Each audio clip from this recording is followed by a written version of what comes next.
Welcome to me, where suspenseful, thrilling, and mysterious stories will draw you into a world where the lines between reality and fantasy seem to blur.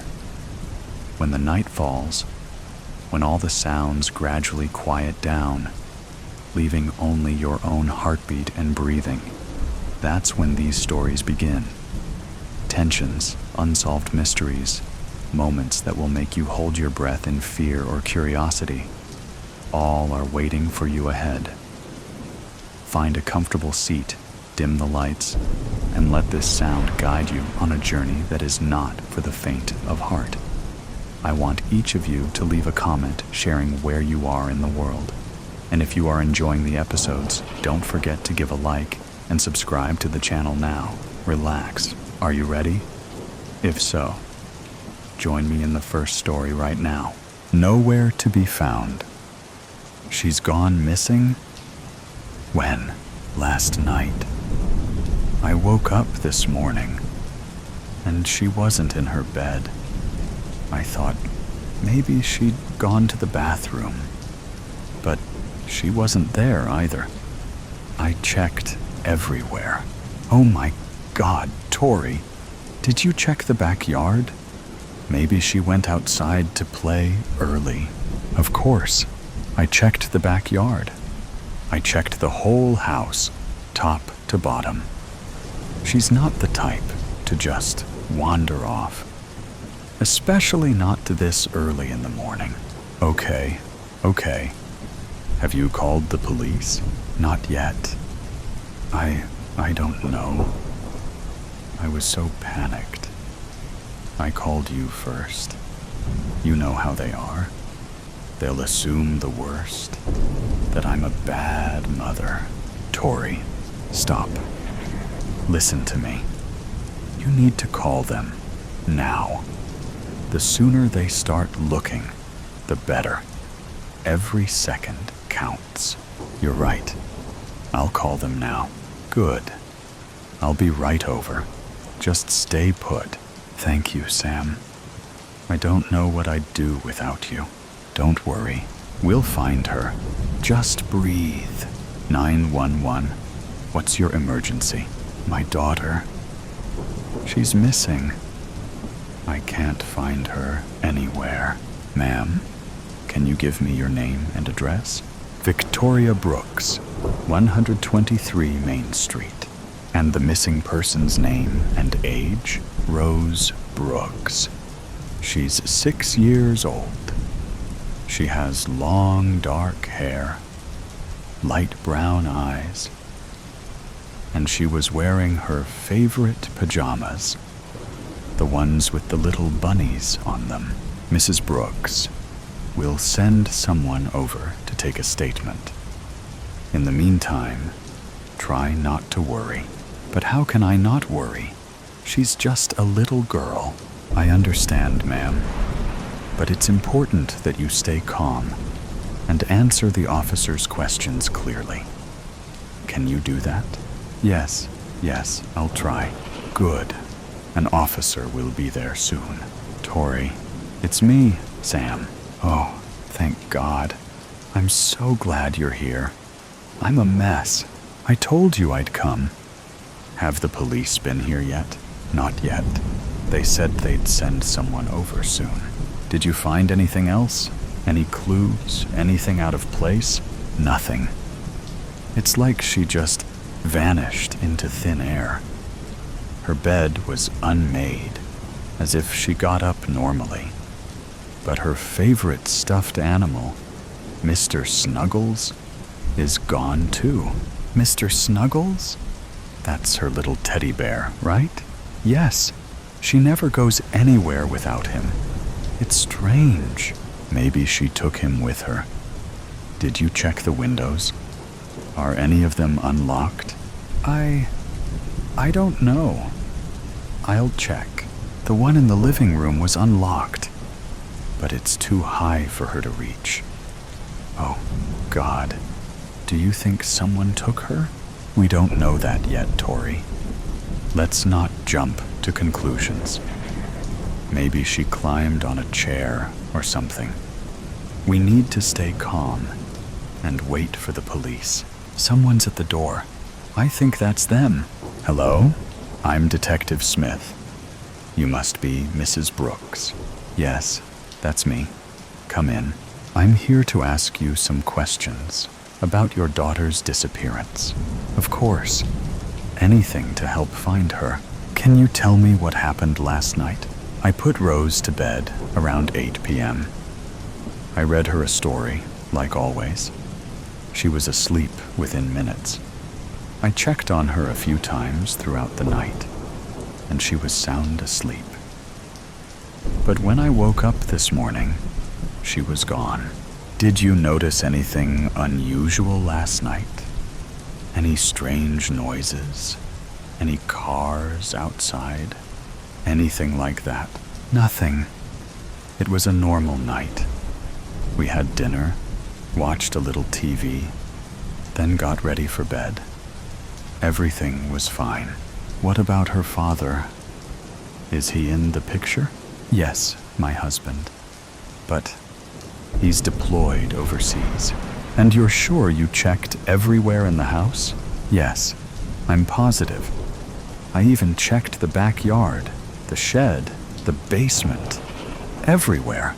Did Rose have any friends or other family she might have gone to?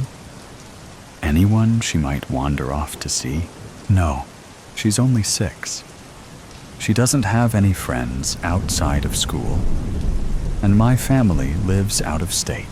All right, Mrs. Brooks. We're going to start our investigation and let you know if we find anything. But before we leave, we'll need to take a look around the house, if that's fine with you. Of course, Detective. Anything to help find my Rose. Thank you. And please, try to stay hopeful. We'll do everything we can to find your daughter. I appreciate that, Tori. I'm going to go check the park down the street. Rose loves playing there. Maybe she wandered off there last night. That's a good idea. I'll stay here in case the police come back. All right. I'll call you if I find anything. Be careful, Sam. Hello? Tori. It's me. I found something. What is it? Did you find Rose? No, but I found Mr. Snuggles. It was lying on the ground near the playground. Oh my God. What does that mean? I don't know, but it can't be good. I'm going to call the police and let them know. Please, hurry. I'm coming over there right now. No, Tori, wait. The police wouldn't want us to contaminate the scene. Just stay at the house. But I know, but we have to trust them. I'm calling them right now. 911. What's your emergency? Hello, Detective Smith, please. Please hold. Detective Smith speaking. Detective, it's Samantha Jones. Sam, Tori Brooks' friend.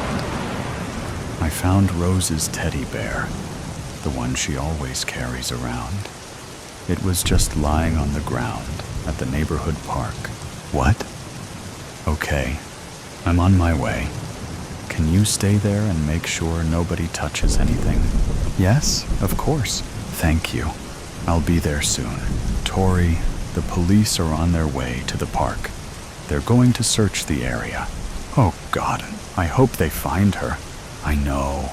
We just have to stay positive. I'm trying, but it's getting harder and harder. I get it. Just hang in there. They'll find something. I'm certain of it. Detective Smith, we've searched the entire park, but there's no sign of the girl. Damn it! We need to widen our search. Check all the nearby houses and businesses.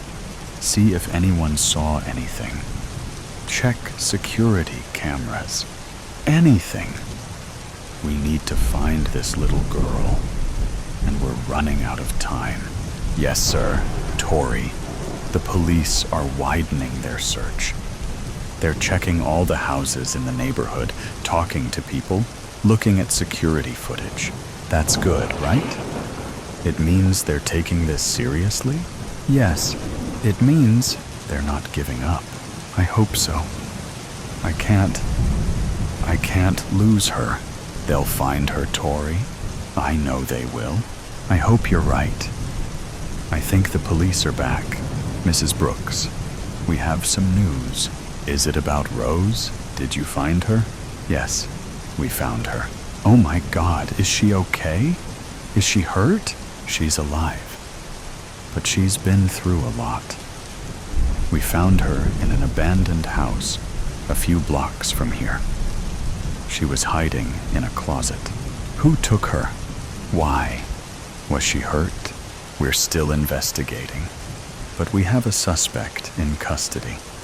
It appears to be a case of a kidnapping gone bad.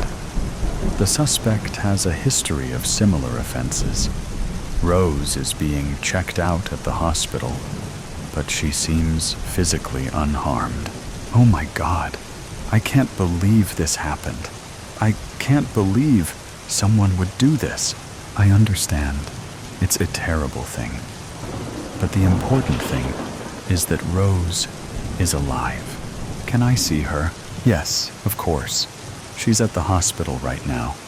We'll take you there. Thank you, Detective. Thank you so much. You're welcome, Mrs. Brooks. We're just glad we could bring your daughter home. Rose! Mommy! Mrs. Brooks. I'm so glad Rose is okay. Me too. I can't believe this nightmare is finally over. I know. It's been a long day, but it's a happy ending. Yes, it is. A very happy ending, but frightening nevertheless. We need to get you both home. But first, we'll need to speak with Rose. Detective, Rose has been through a lot. Could we do this tomorrow? Perhaps you could stop by the house around noon. Sure, I understand. I'll have an officer drive you all home. Thank you. And in the meantime, I'm never letting her out of my sight again. I think that's a good idea. In the silence of ashes. Jacob's fingers trembled against the dented tin cup. Water sloshing perilously close to the rim. The November air carved his lungs raw, bitter with smoke from chimneys that transformed flesh to ash. His worn shoes navigated the mud between barracks, sidestepping puddles that mirrored a colorless sky. At 13, Jacob had perfected invisibility. 3 years of silence, not by choice, but necessity, after witnessing his father's execution, had rendered him a ghost among the living dead that shuffled through the camp. While other boys his age had been selected for immediate disposal, Jacob's muteness had ironically preserved him. The guards found utility in a servant who could never repeat their secrets, who existed in the peripheral shadows of their consciousness. The SS officers spoke freely in his presence. Plans whispered, transports scheduled, executions ordered, all captured in the flawless vault of Jacob's mind, where every detail existed in perfect recall, a gift that had once earned him praise from teachers in another lifetime, before yellow stars and cattle cars. Obersturmführer Kruger waited in his usual spot, a folding chair positioned in the sliver of shade beside Barracks 7. Jacob knew the man's habits with precision. The hat removal, 17 minutes into his shift. The triple tap of his boot before sitting. the heavy eyes, exactly 40 minutes after lunch. "Schneller, Junge!" Kruger barked, gesturing impatiently as Jakob approached. Jacob quickened his pace, keeping his eyes fixed on the shallow pool of water in the cup. One did not look directly at the gods of this underworld. The men who decided, with casual flicks of their fingers, who would breathe another day and who would feed the insatiable furnaces. Kruger snatched the cup, gulping noisily. Water escaped his lips, tracking through the dust on his chin. Jacob stood motionless, hands clasped before him, awaiting dismissal or further orders. The guard's eyes were bloodshot, the whites yellowed like old paper. Night duty in the processing center, Jacob surmised. New transports had arrived yesterday, which always meant sleepless shifts for the guards. "Wait," Kruger muttered, settling deeper into his chair. "I might want more." Jacob nodded once, the barest acknowledgement of the command. He knew stillness, as others knew prayer. A ritual of survival, practiced until it became reflex. The camp existed in constant motion, guards shouting, prisoners shuffling, machine guns occasionally stuttering their terrible poetry of death. To be still was to disappear. Minutes stretched. Kruger's head gradually lolled forward, his breathing deepening. The cup tilted dangerously in his loosening grip. Jacob watched through lowered lashes as the guard surrendered to sleep. The keys hanging from Kruger's belt caught the weak sunlight, transforming ordinary metal into something mythic. Freedom incarnate. Jacob's pulse accelerated, blood rushing in his ears like distant artillery. No guard ever slept on duty. The punishment was severe. Perhaps not death, but certainly disgrace. This aberration might never repeat itself. A singular crack in the impenetrable wall of captivity. Jacob's mind calculated with the precision of mathematics. 4 minutes until the patrol passed the northern fence. 7 minutes until roll call at the women's barracks would divert attention eastward. The electric generator hummed 60 meters to the west, powering the final barrier between imprisonment and possibility. His fingers, trained by years of obedience, trembled with rebellion as they reached toward the key ring. A lifetime compressed into a single breath as metal brushed against metal with the whisper of butterfly wings. The ring slid free. Jacob backed away silently, the keys clutched against his chest like a talisman. The dormant power they represented sent electric currents through his body, awakening nerves long numbed by survival. For the first time in 3 years, a ghost became solid. A shadow contemplated substance. A boy allowed himself to remember the concept of hope.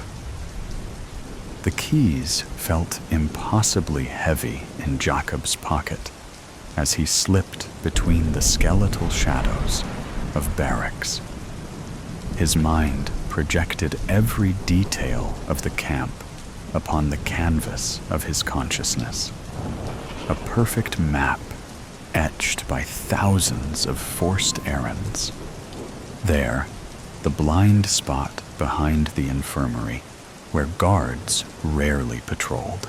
Here, the drainage ditch that ran beneath the eastern fence, partially obscured by withered weeds.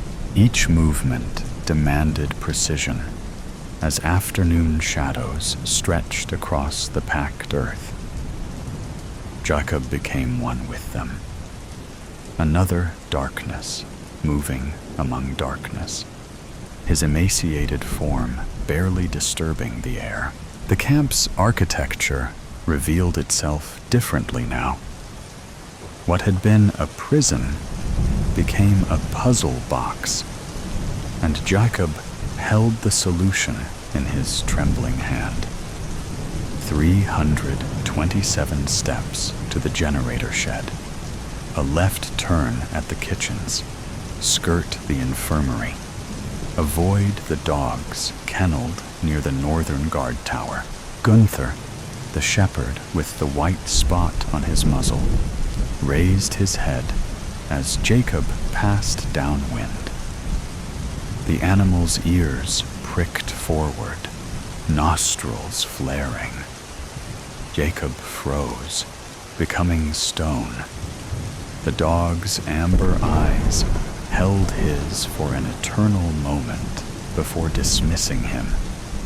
Just another walking skeleton, carrying neither food nor threat. Jacob released the breath he'd been holding and continued his careful trajectory toward freedom. The world had shrunk to immediate sensations. Ribs against lungs, the metallic taste of fear, fabric against skin. Nothing existed beyond this moment of movement, this singular pursuit of escape. A sudden commotion erupted near the eastern fence. Jacob pressed himself against Barracks 12, becoming one with its weathered planks as two guards rushed past. Not for him, not yet. The keys remained undiscovered. As the guards disappeared, Jacob continued his journey through the camp's service areas, places where a silent child became as invisible as dust motes in sunlight. He reached the narrow passage between buildings where mud gave way to gravel, treacherous ground that might announce his presence. Jacob moved with the deliberate care of a tightrope walker, testing each step. A soft sound stopped him. A whimper, barely audible, drifting from beneath the elevated supply depot. Jacob hesitated, freedom calling from just beyond. The sensible choice was clear. Continue, escape, survive. Yet he found himself crouching, peering into the darkness beneath the structure. 5 pairs of eyes reflected the meager light. Children, younger than himself, huddled together like rabbits in a warren. Their gaunt faces registered shock at his discovery. One boy raised a finger to cracked lips, pleading for silence that Jacob had mastered years ago. They had escaped a selection. That much was obvious. Children deemed too small for work were immediate candidates for the chambers. These 5 had somehow slipped away, hiding in this temporary sanctuary, while death searched elsewhere. Jacob knew their fate was sealed. The hiding place would be discovered within hours. The dogs would find them, or hunger would drive them into the open. their brief rebellion against inevitability, would end as all rebellions did in this place, with smoke rising from chimneys. His hand closed around the keys in his pocket. One boy, for certain, could navigate the camp's dangers. 5 children multiplied the risk exponentially. Mathematics again. Probability, chance, the cold equations of survival. The smallest child, a girl with eyes too large for her hollowed face, extended one skeletal hand toward him, not begging, not pleading, offering connection, humanity. Something the camp had systematically stripped away layer by layer until only animal survival remained. Jacob's memory flashed to his father's final words before the guards beat him silent. Remember who you are. He made his decision with quick, efficient gestures. Jacob motioned for them to follow. The children untangled themselves from their hiding place, emerging like shadows gaining substance. Their movements were clumsy with fear and weakness, but their eyes held absolute focus on Jacob, their unexpected savior, their silent Moses. The smallest girl slipped her hand into his. Her palm was fever hot against his cold fingers. The contact sent electricity through Jacob's arm, awakening something long dormant. Responsibility, connection, purpose beyond mere survival. Together, they became a small constellation of desperate stars, moving through the gathering twilight toward the generator shed and the possibility of freedom beyond. The generator shed vibrated at the camp's edge. Its drone masked 6 pairs of feet, navigating between the fences as Jacob led with a cartographer's confidence. Evening patrol would begin in 17 minutes. Searchlights would sweep the eastern perimeter in 12. The rhythm of the camp's security beat within Jacob's consciousness, like a second heartbeat. The smallest girl, her name yet unspoken between them, clung to his hand with surprising strength. Behind them, the other children followed in a chain of desperate hope, each grasping the clothing of the one ahead. Their collective breath formed ghostly plumes in the November air, spectral evidence of lives not yet extinguished. Jacob reached the generator shed's rusted door. 3 keys tried, 3 keys rejected, before the 4th slid home. The lock surrendered with a reluctant click that seemed thunderous in his heightened awareness. He ushered the children inside, pulling the door closed behind them. Darkness enveloped them, broken only by the red glow of indicator lights. The smell of oil and metal replaced the camp's perpetual stench of suffering. The generator's pulse vibrated through the concrete floor into their bones. Jacob's memory reconstructed the shed's interior with perfect clarity.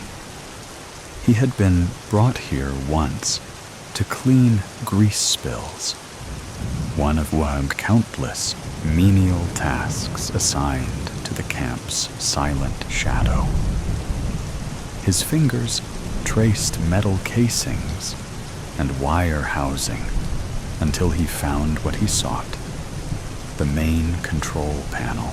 Behind him, the children huddled together for warmth and courage. The oldest boy, perhaps 10, whispered something in Polish that Jacob couldn't understand. The words dissolved into the mechanical growl surrounding them. Language had become irrelevant. Only action mattered now. Through the shed's single grimy window, Jacob watched lights flicker on across the camp as day surrendered to evening. Searchlights awakened, their harsh beams cutting white arcs through gathering darkness. Guards emerged from barracks, rifles slung across shoulders.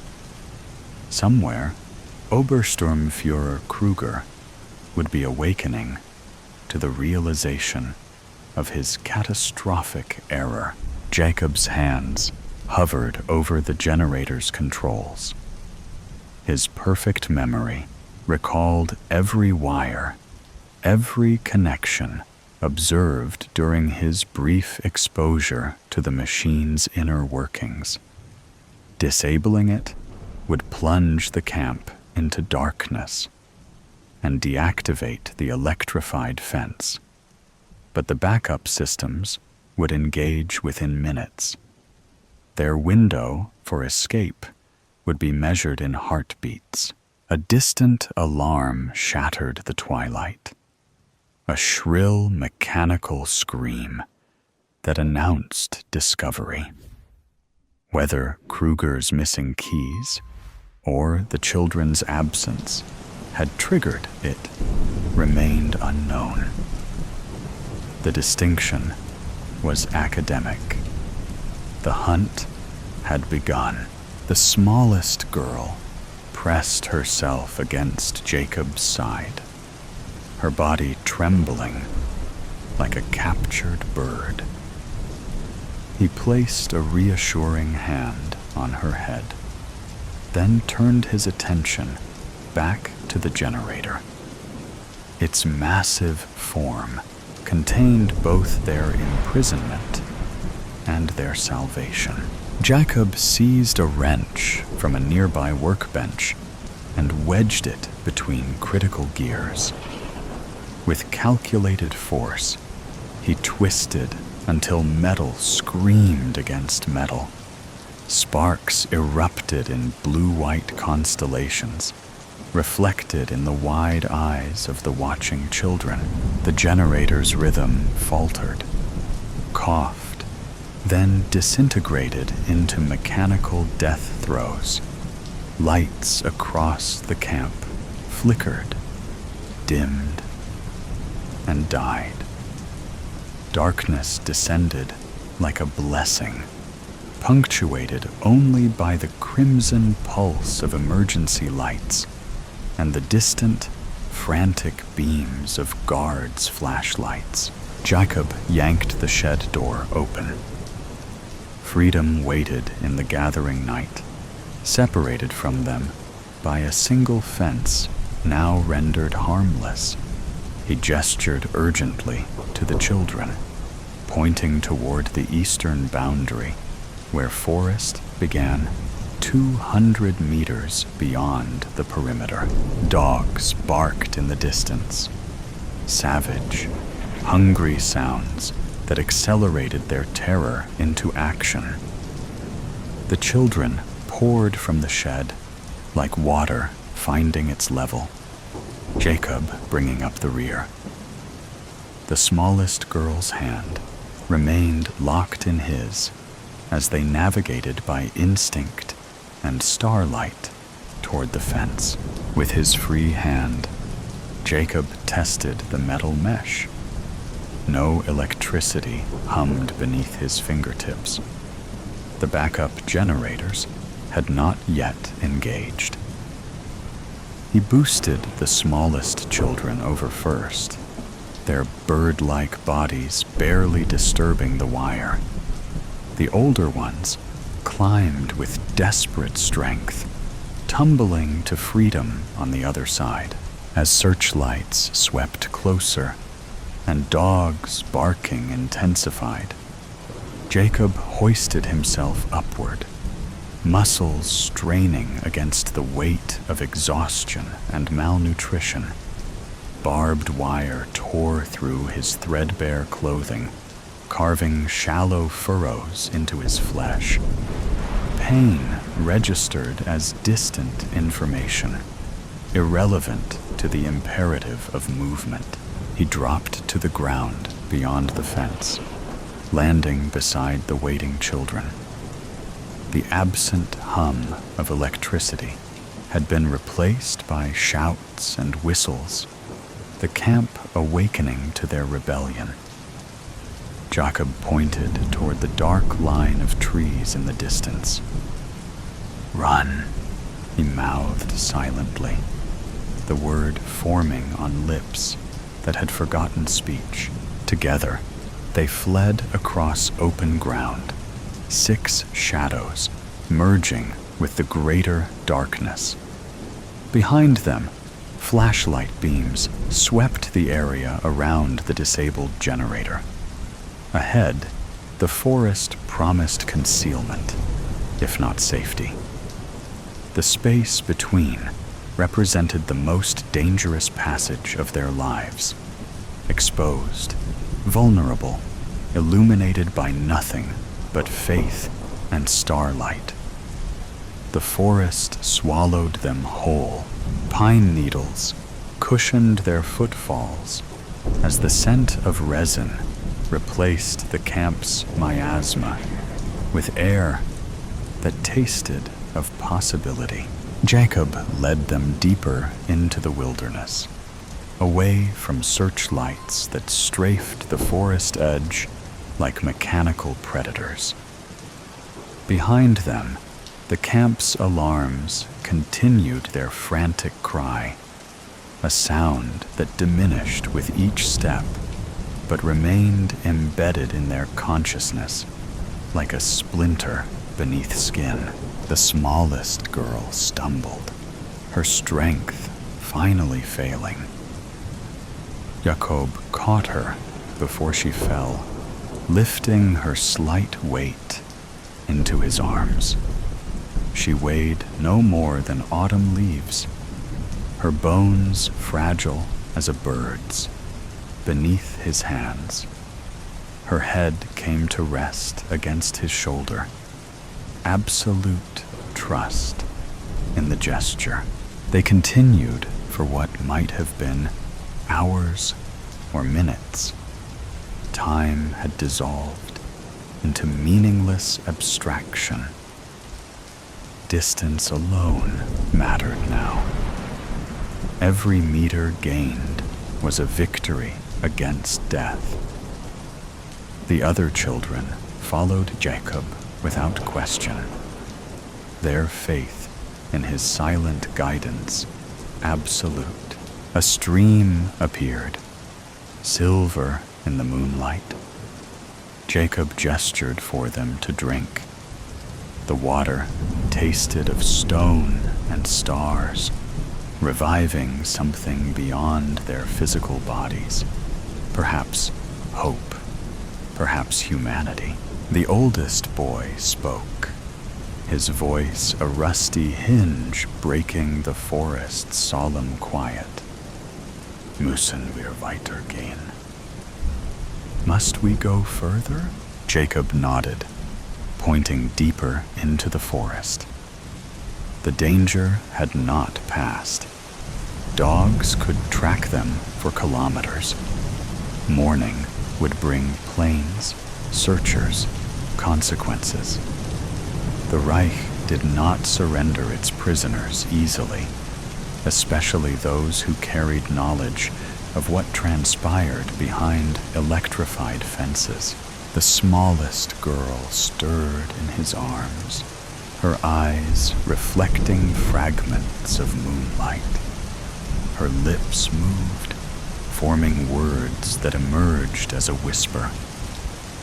Jak się nazywasz? "What is your name?" The question penetrated layers of silence built over years of survival. Jacob hadn't heard his own name spoken aloud since his father's death. It existed only in memory, a secret thing preserved from contamination by the camp's horrors. His throat constricted around unspoken syllables. Speech had become foreign territory, a country from which he had been exiled. Yet something stirred within the wasteland of his voice, a seed breaking through frozen ground after endless winter. "Jacob," he whispered, the sound strange and wonderful in the forest's embrace. His voice emerged broken, raw with disuse, but undeniably his own. "Jestem, Jacob. I am Jacob." The girl's smile transformed her hollow face, revealing the ghost of beauty that starvation had nearly erased. "Estera," she replied, offering her name as a gift in exchange for his. The other children murmured their own names: Tomasz, Lilka, Beniek, David, each syllable a reclamation of identity. The camp had attempted to replace with numbers. They stood in a tight circle beneath the ancient pines, no longer prisoners, not yet survivors, suspended in the fragile space between captivity and freedom. A distant howl shattered their momentary peace, the unmistakable voice of a tracking dog catching their scent. The hunt continued. Jacob set Estera gently on her feet and pointed westward, where the forest grew denser, offering deeper concealment. "Musimy biec," Estera said with quiet resolve. "We must run." Jacob nodded, taking her hand once more. Together, they plunged deeper into the wilderness. 6 children against an empire, armed with nothing but the desperate courage of those with nothing left to lose. The forest embraced them, branches parting to accept their flight, roots steadying their uncertain steps. Dawn found them huddled beneath a rocky overhang beside a wider stream. Exhaustion had claimed the younger children, while Jacob remained awake, listening to the forest's morning chorus, replacing the mechanized rhythms of captivity. Estera sat beside him, her slight shoulder pressed against his arm. "Dokąd idziemy?" "Where are we going?" she asked, her voice barely audible above the stream's gentle murmur. Jacob's mind, so accustomed to precision and calculation, could offer no certain answer. The geography of freedom remained unmapped territory. He had memorized every centimeter of captivity, but possessed no chart for liberation. The words came slowly. "Na południe, du partyzantów." South, to the partisans. Rumors had circulated through the camp. Resistance fighters in the southern forests, Jews and Poles who had escaped, fighting with salvaged weapons and desperate courage. Perhaps only legend, perhaps salvation. Estera's small hand found his, fingers intertwining. "Będziemy wolni." "We will be free." Jacob looked at the sleeping children. at the forest stretching around them, at morning light filtering between trees. Freedom remained a distant shore, separated by hunger, winter, pursuit, and war. Yet for the first time in 3 years, possibility existed. He squeezed Estera's hand gently and discovered within himself the capacity for speech once more. Words emerged like water from stone, each one a small miracle of reclamation. Już jesteśmy. We already are. The forest absorbed his words, carrying them toward the lightening sky. Behind them, the camp continued its grim business. Ahead, war raged. But here, 6 children had rewritten the equations of their existence beyond barbed wire and numbered tattoos. Jacob tilted his face toward the breaking day, feeling warmth touch his skin. His voice, newly rediscovered, held steady as he spoke again. Not to Estera, not to the sleeping children, but to the memory of his father that he carried within. I remember who I am, late for rest. This story centers around death. I'm late, she thought, as she ran for the bus. Her friends would say that was her life's motto. Amelia scrambled on the bus, trying not to jostle anyone. She had been given a final warning about not getting to work on time, and knew her boss was serious. She was good at her job. But this city had over 2 million people. She could be replaced. In fact, she was one of many autopsy technicians who were employed at her job. She enjoyed working with her colleagues and liked working under her supervisor. The problem was, on top of being a natural procrastinator, she was in school full-time while working full-time. But this was her last semester. Her goal was to become an ME.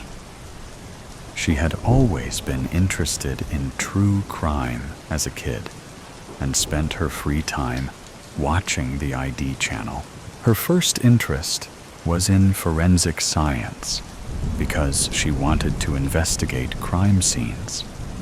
But death and dead bodies never bothered her, and she started working in the morgue as an undergrad, which spurred her interest in forensic pathology. It was then that she learned she was gifted in reading corpses. All those years of hearing about petechiae, cyanosis, and lividity became useful. She could read bodies like a book. That, combined with her proclivity for stockpiling information about diseases and murder, made her a veritable glossary of forensic pathology. Amelia was well liked at work because she was knowledgeable and friendly. Plus, she had a great work ethic while at work.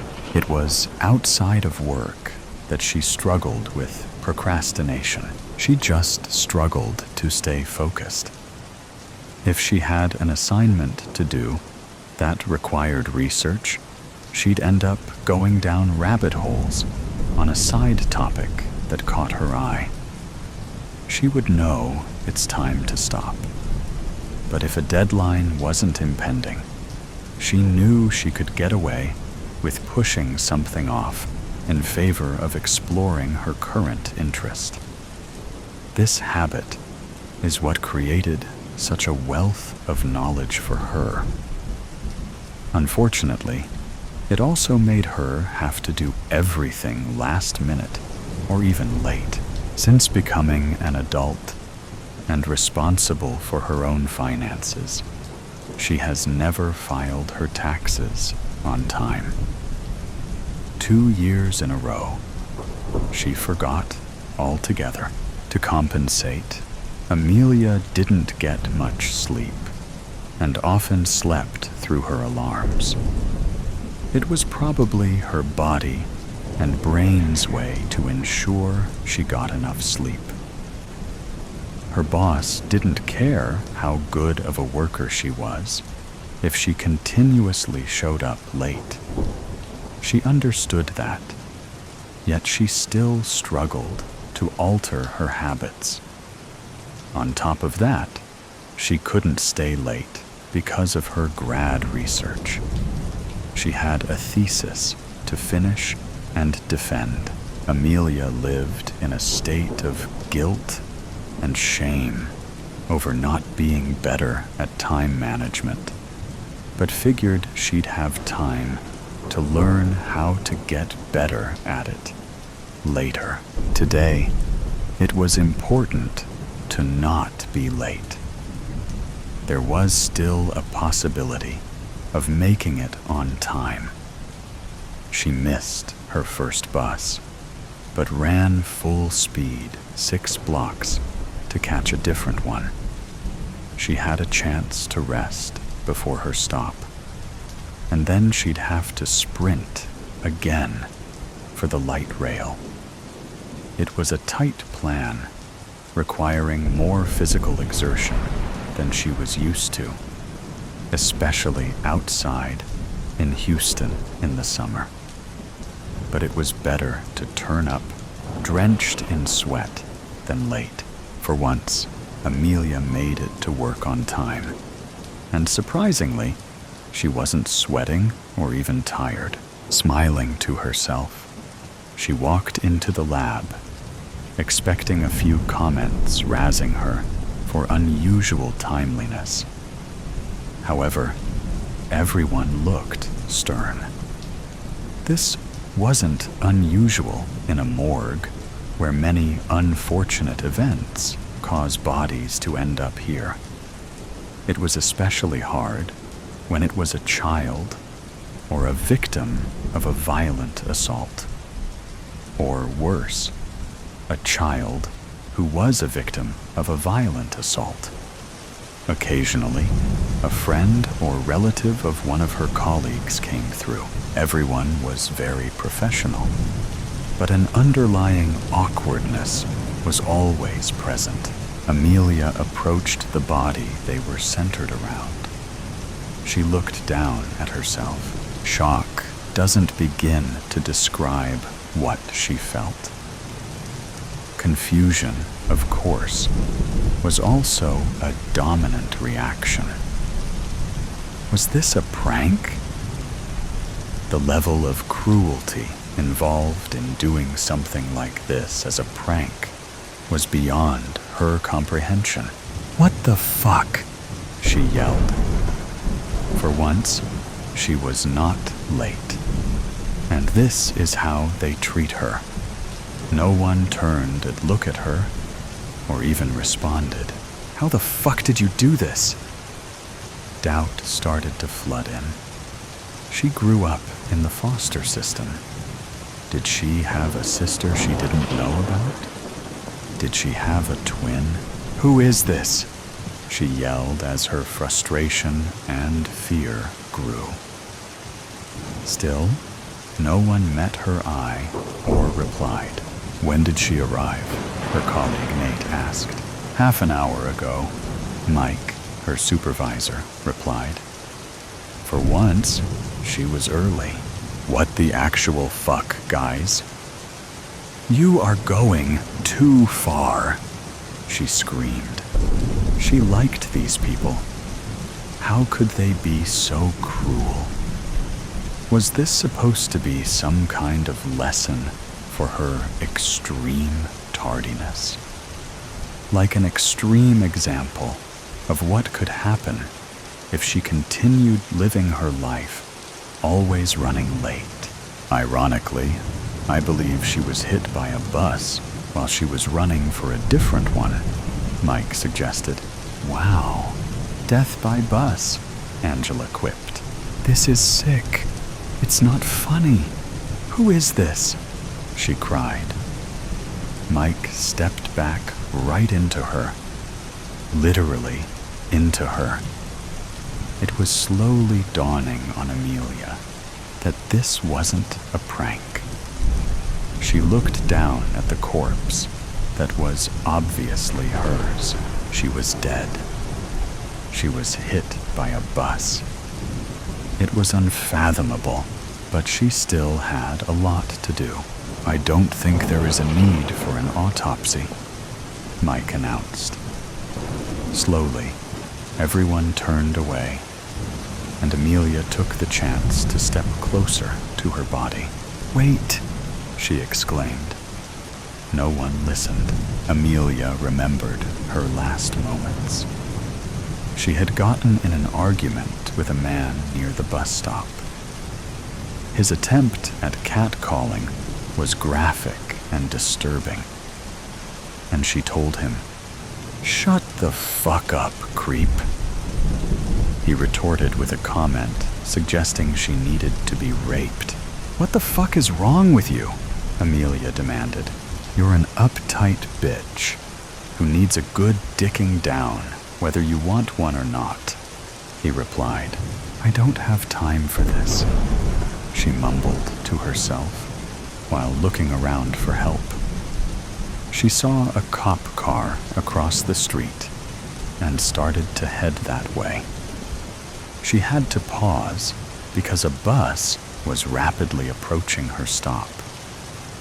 The last thing she remembers is being pushed.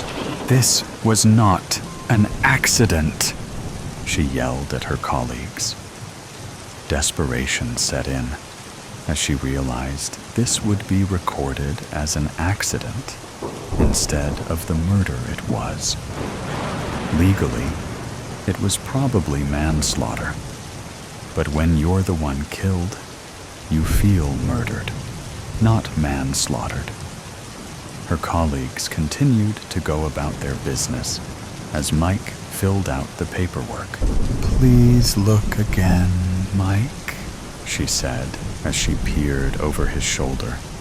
She watched him type the details, or her death, which she found the most surreal event of the day.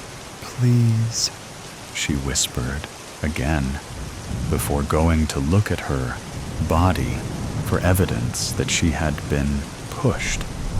She needed someone to turn herself over. She even reached out herself, but in her non-corporeal state, there was nothing she could do. She cried tearlessly as she lost hope.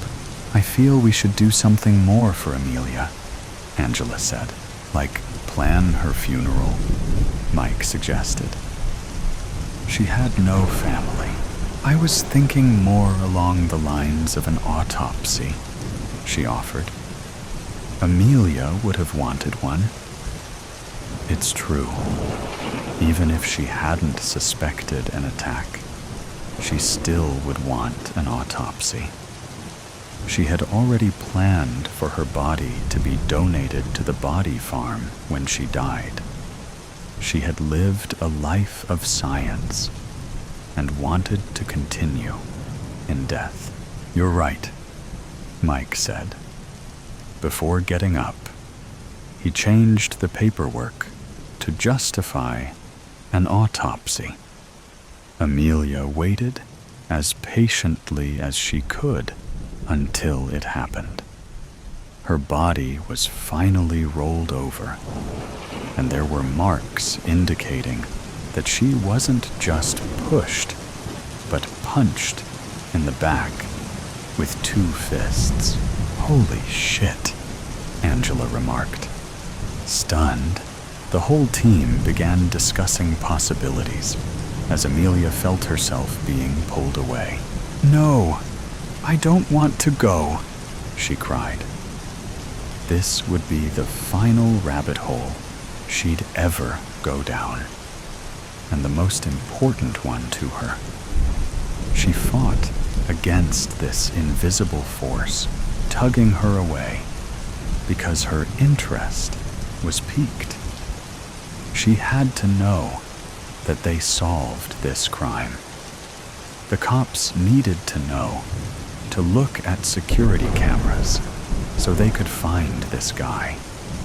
She physically felt like she was in a game of tug of war, with her soul being the middle of the rope.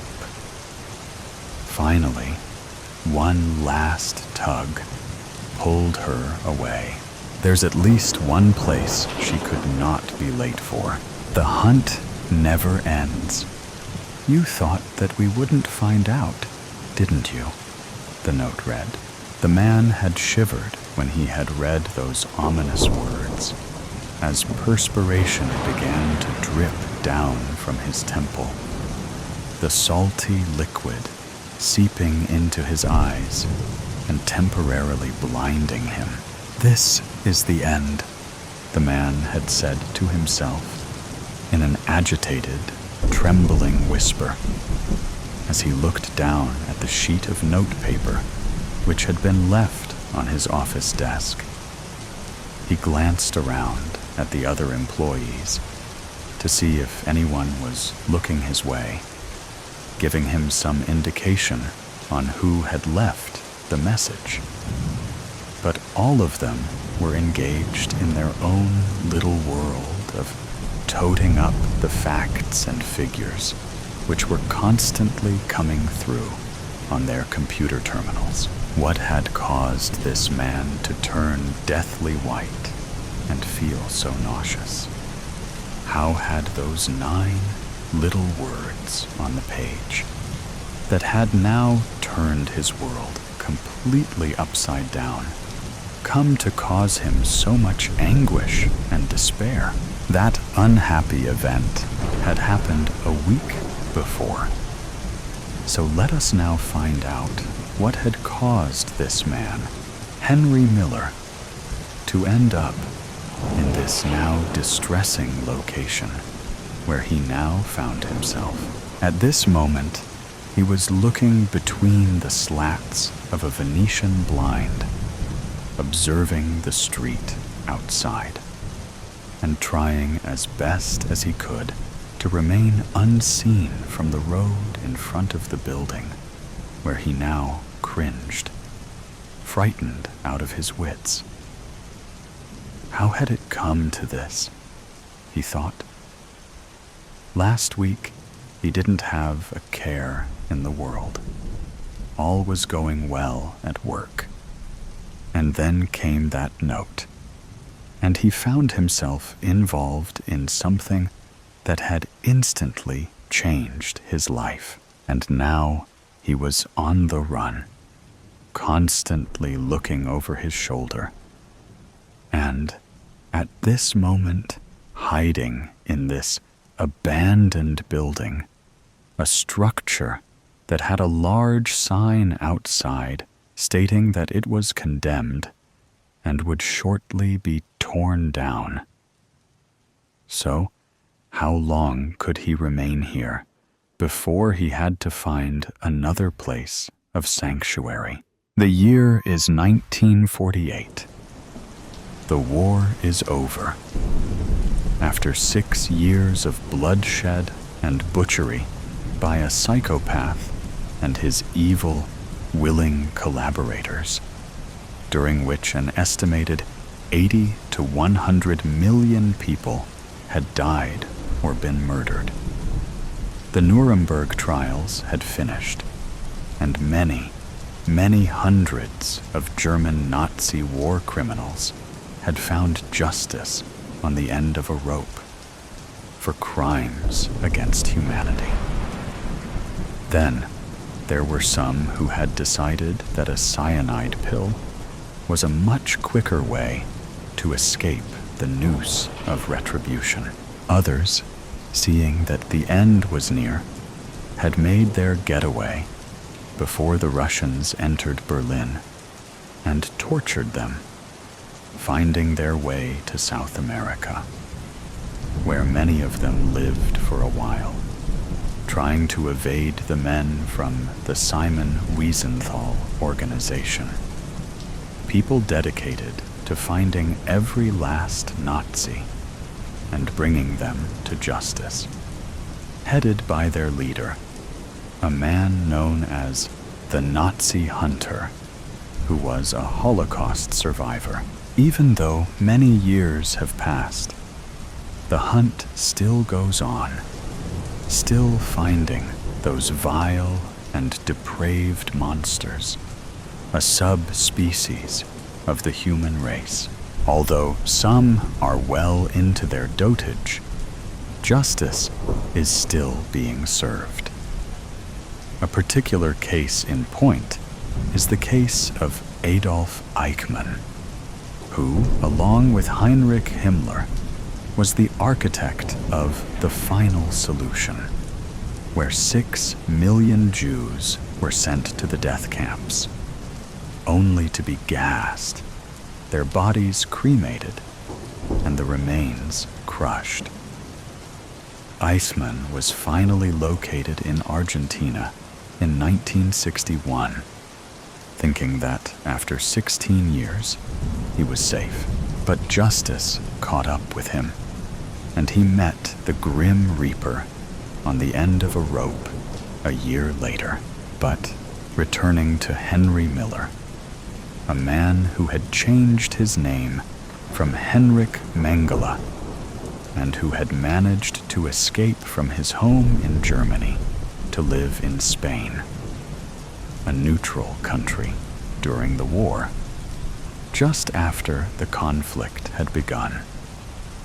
The surname he was born with, Mengele, was the same name as the man who was once revered by the Nazi Party for his inhumane and horrific experiments on unwilling participants. The infamous Dr. Joseph Mengele, a man given the name of the Angel of Death, a man, if indeed he could even be called that, who performed appalling and unspeakable experimentation on live inmates of the concentration camp at Auschwitz.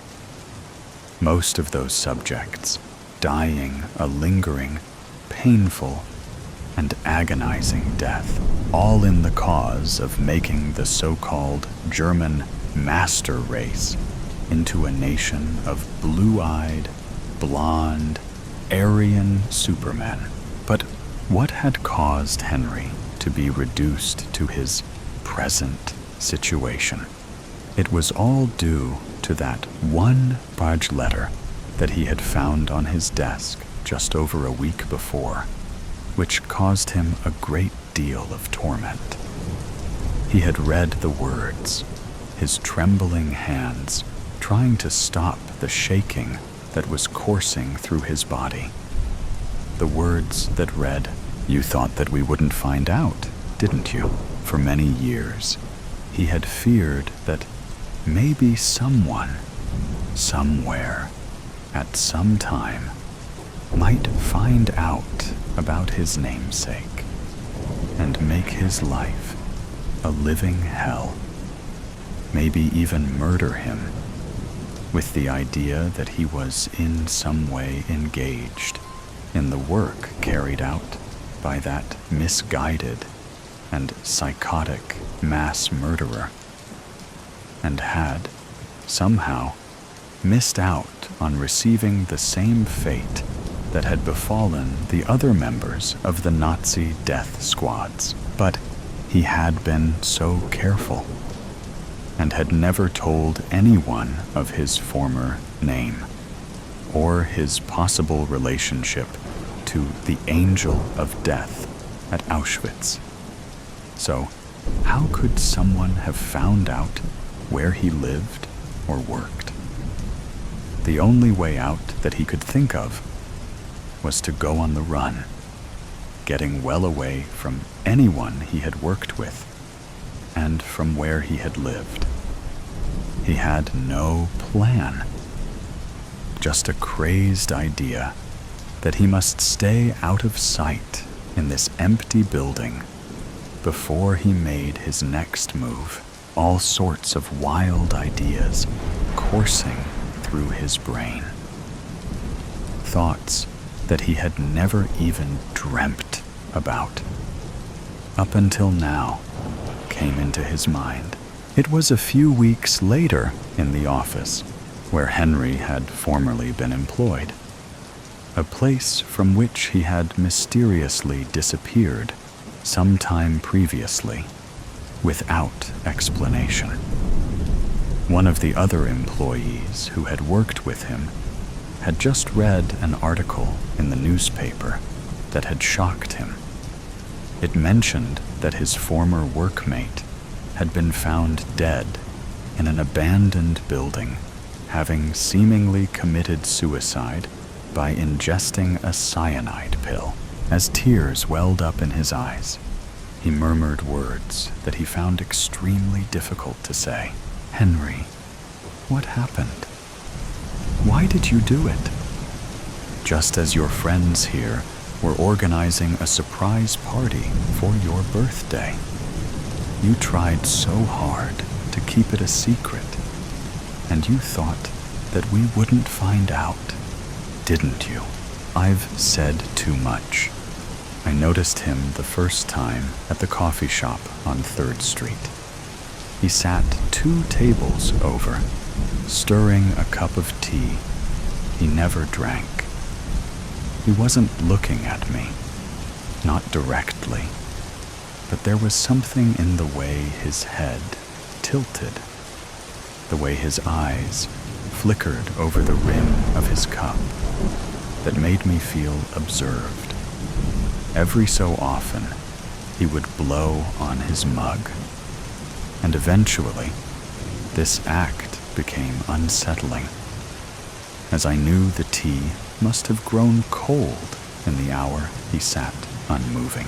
This man was dressed neatly, a stark contrast to myself, in a worn sweatshirt and messy bun that couldn't contain my red hair. He wore an ironed shirt, pressed pants, and his copper hair was immaculately combed and styled. He was remarkable because he simply did not belong. A bustling place with people moving in and out as he sat stoically with his tea. The second time was at the bookstore downtown. I was running my fingers along the shelves, searching for something to pull me in. Recently, I've been drawn to the paranormal and had moved into horror. It was terrifying, yet intriguing, as I began to imagine all there is out there that is unknown. As I perused the back of the latest Awad novel, I saw him standing in the philosophy aisle to my right. He wasn't reading, just tracing the spine of a book with one long finger. When I walked past, he looked up. "Not your usual genre," he said, nodding toward the horror novel in my hands. I frowned. "Excuse me?" He tilted his head. "You usually read literary fiction, something with layered metaphors, quiet heartbreak." A shiver danced down my spine. "How would you know that?" He didn't answer. Instead, he closed the book he had been holding and walked away, disappearing behind the towering shelves before I could press further. As I followed him, his pace quickened, dressed in seemingly the exact same clothes as days before. with a steady, strong step. I could not place him, though it felt like I knew him from somewhere. In my haste, without noticing, I had run into a display. As the books scattered to the floor, I muttered apologies to the staff member who ran over. I quickly looked up, and he was gone. By the third time, I knew it wasn't a coincidence. I was at the park, spring in the air, though Lake Michigan was still hedged in ice dunes, which rose and fell in the evening light, my breath curling in front of me in soft clouds.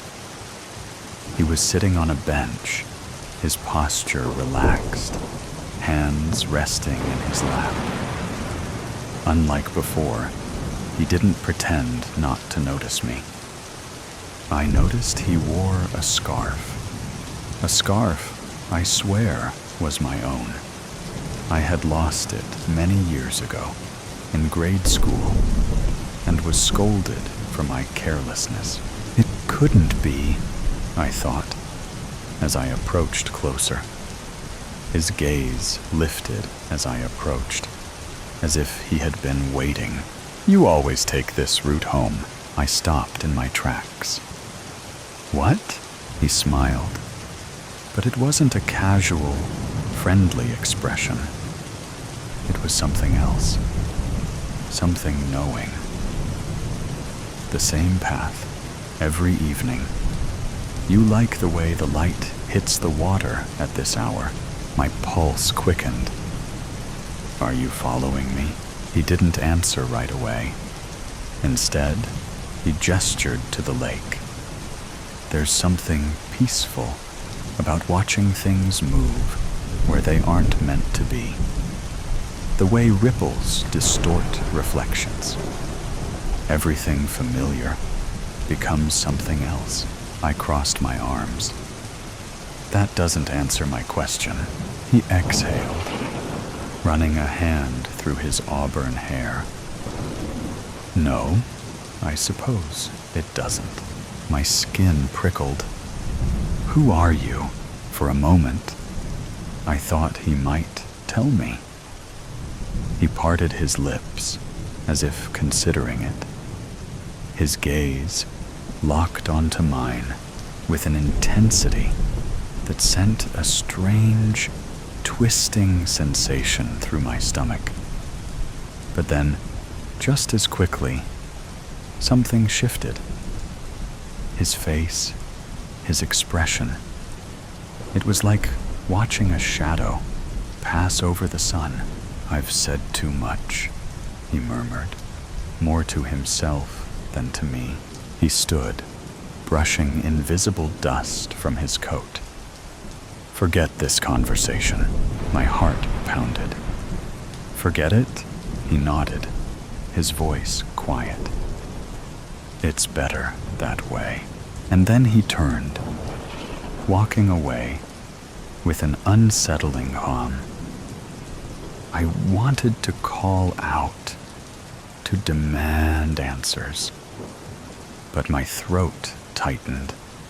I could only watch as he disappeared into the trees on the shoreline, his silhouette dissolving in the twilight.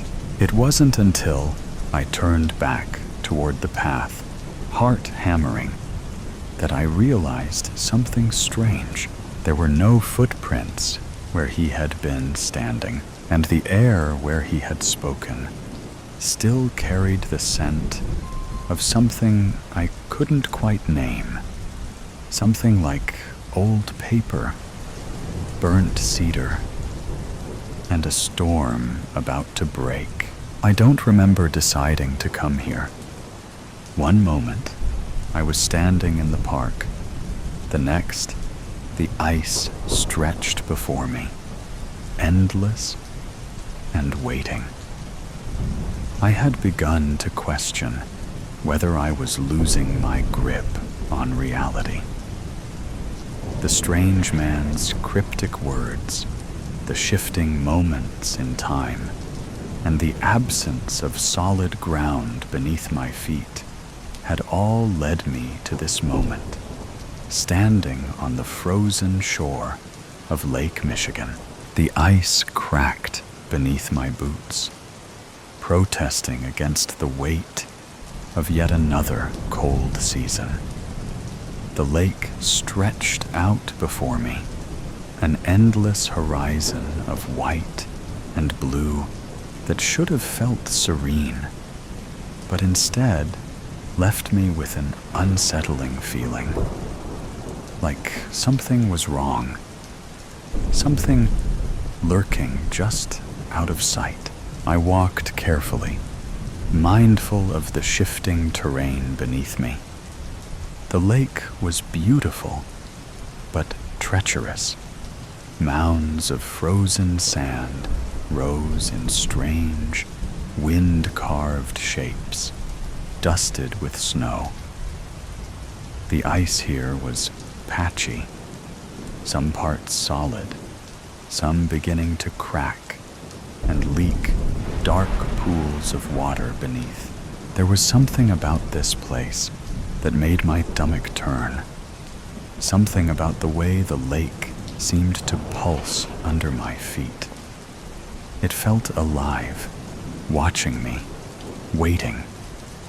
The icy wind bit at my skin, and my breath curled in the air in front of me in wisps of smoke.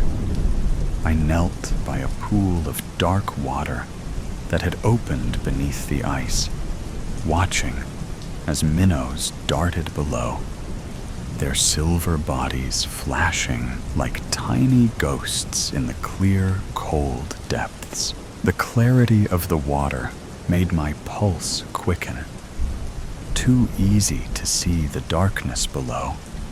Too easy to imagine the lake's cold hunger. Then, something caught my eye, a darker patch of ice than the others. An odd shape trapped beneath the surface. I moved closer, my boots skidding slightly on the slick ground. The ice here was different, smoother, clearer, almost like glass. And underneath it, something unnatural. A smear of color, a reddish-orange streak that seemed impossibly bright against the deep blue-black of the water. My heart lurched.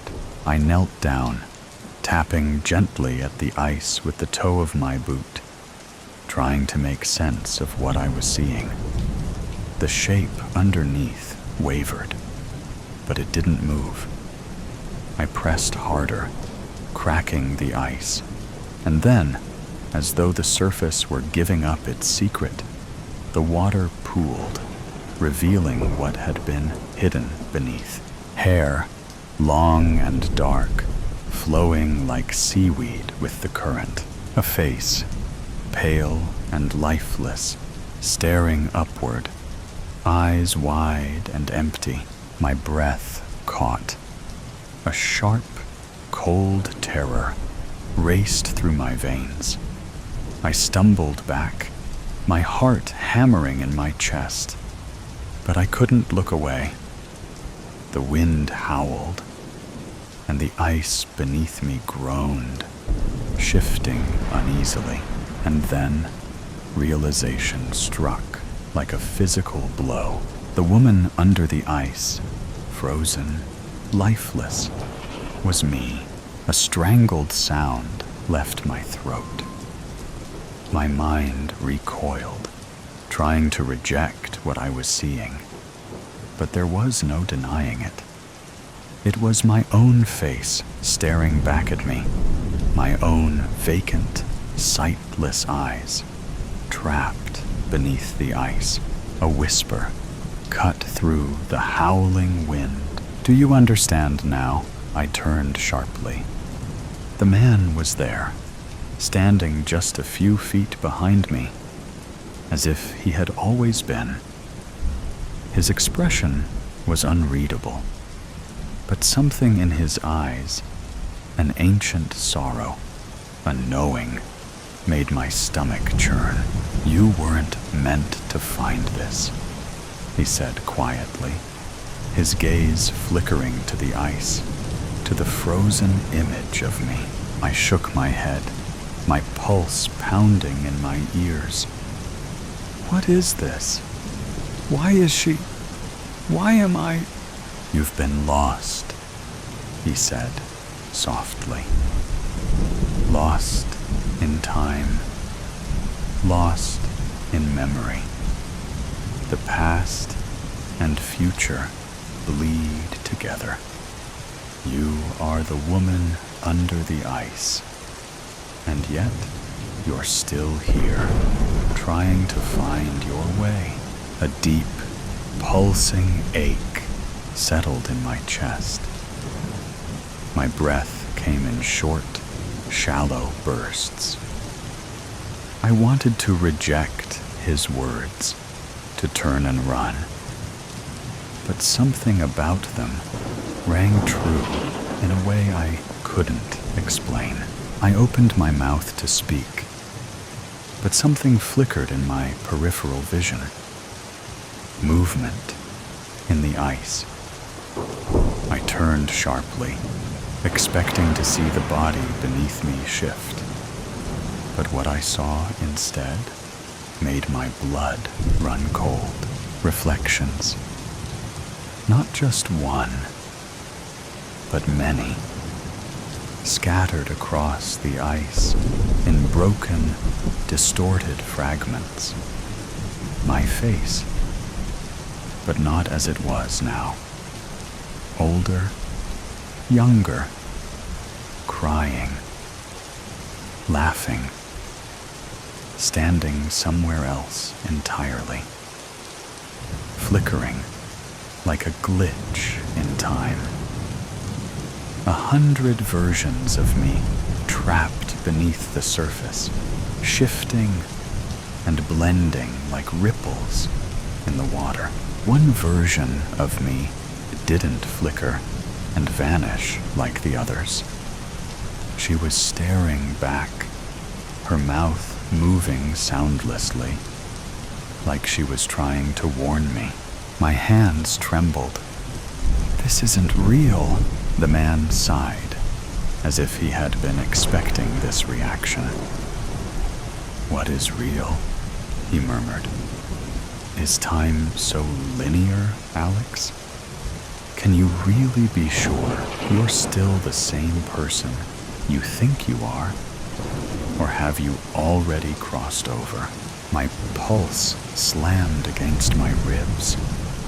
I wanted to deny it, to tell him he was wrong. But something inside me knew he wasn't. The lake groaned beneath me, the ice fracturing in slow, creeping lines. The world tilted, unsteady, and for a moment, I felt as though I was slipping between the cracks, the space between past and future collapsing around me. I turned back to the man, searching his face for some kind of anchor, some kind of answer. "What do I do?" I whispered.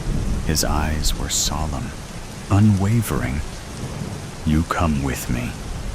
There's only one way to move forward." The words hung in the air, heavy with finality. I hesitated, my gaze flickering once more to the frozen version of myself beneath the ice. A life lost, a path already taken. But if I stepped away, if I turned back now, would I ever get another chance to change it? I swallowed hard. My fingers curled into fists at my sides. And then I nodded. The man held out his hand, and I took it, the mannequin in the lake. Johnny and Sally didn't believe me when I told them the mannequin in the water had saved me from drowning. Well, something had pulled me down, and I suspected it had been her, but I didn't mention that part to my friends. Instead, I pointed to the exact spot where I believed she'd pulled me up from the rough Lake Michigan water. They laughed out loud. It's true. Her arms swayed forward and back. I swear. I motioned with my arms the same way the mannequin had done so. The marshmallow that was supposed to be for my s'more slipped out of my fingers. Sand covered my piece. For God's sake, I'd been looking forward to making them with my buddy and his girl. Sally guffawed. You're so stupid, you know that? Plus, if you would have gotten more practice in class, you wouldn't have almost drowned. Maybe I shouldn't be here with your stupid asses, I said, glowering at Johnny, who'd had the bright idea of skipping school. Just because he'd said, but I knew why. Because of her. Johnny had skipped school so many times that the teachers probably didn't even care to find out where he was. Me, though, this was only my second time. The first time was just a few days ago, the day the mannequin had saved me. I hurled the marshmallow into the water and watched as it floated away. But when the tip of a mannequin's fingers sprang out of the water and took my piece in, a shiver ran down from the top of my head to the end of my toes. Did you guys see that? Bro! Here. Johnny split his s'more in half, the gooey center stretching like fresh out of the deep fryer mozzarella sticks. My buddy Johnny and I had been friends for 4 years now. Since first grade. My only friend. All the other kids sided with him always. But when I tried talking to them, they'd ignore me. Yes, I longed for more friends. And yes, I felt a little jealous of Johnny's charisma. But I knew I was lucky to have Johnny in my life. My only friend. I helped him with his schoolwork, and he got me out of trouble. Always took the blame, no matter what shenanigans we got into. And this time was no exception. He had a fake doctor's note ready for us. And if the teachers and parents found out it was fake, he'd say he'd planned it all. Sally, though, we'd just met her this year in 5th grade. The moment I laid eyes on her, my heart pounded so hard I thought it would burst out of my chest. Little hearts formed around her head, just like in the cartoons. But just as quick as I'd fallen for her, she took a liking to Johnny, and they hit it off. And she often rolled her eyes at me. At the end of the pier that was yards and yards away, water splashed. I squinted to get a good look. Figured something had been thrown into the water and washed ashore, for it was usually like that. Guests came to the lake, swam, held parties. Music blasted at full volume, and instead of taking care of the lake that provided them with the best Saturday and Sunday parties and cookouts, they littered the water and the sand. Even the junkies left their pills and needles scattered their poison, which became a scavenger hunt for the other junkies and beach cleanup crew. I took a few steps away from Johnny and Sally, then turned to tell them I'd be back, that I wanted to see what was at the pier. But Johnny and Sally began to make out. They kissed, as fake as the telenovela actors my mother watched every evening from 6 to 9. And she ignored me those 3 hours. In fact, I was on my own most of the time, whether she was home or not. She either worked, watched TV, or locked herself in her bedroom. When I arrived at the pier, I made my way under the boardwalk. The clouds that had gathered darkened the underpier, but I could still make out the figures that stood still. It was like they'd met for a secret meeting, and I'd just discovered them. "Hi," my voice said, struggling to get that one word out. Not one of them minded me, but I could hear their whispers. I inched closer. Their whispers stopped. At the end of the underpier, where the water and sand met, there she was, my mannequin, my savior. I went to her, avoiding the still figures. But as I neared them, a harsh gust of wind pushed me down to the sand, close to them. "Push," I heard them whisper. "Water," they continued. My breathing increased at the thought of these lifeless models somehow communicating. I looked up at them. The figures had their heads turned to me. How? I had no clue. They had no eyes, no mouths. In fact, there was nothing on them but the head, arms, legs, and torso that made them up. Naked, motionless.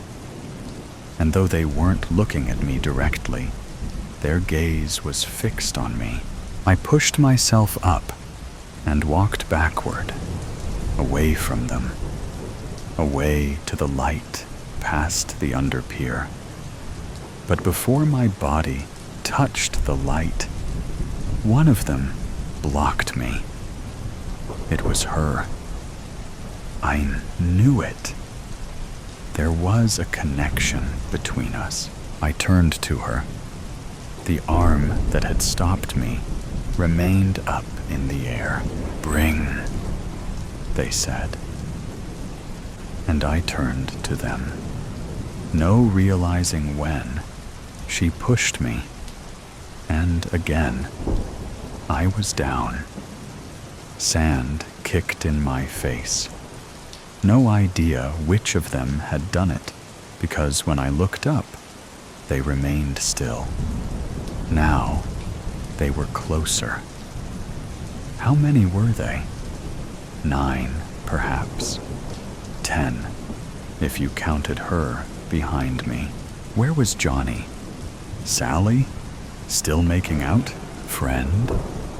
Forever. Us? Never leave.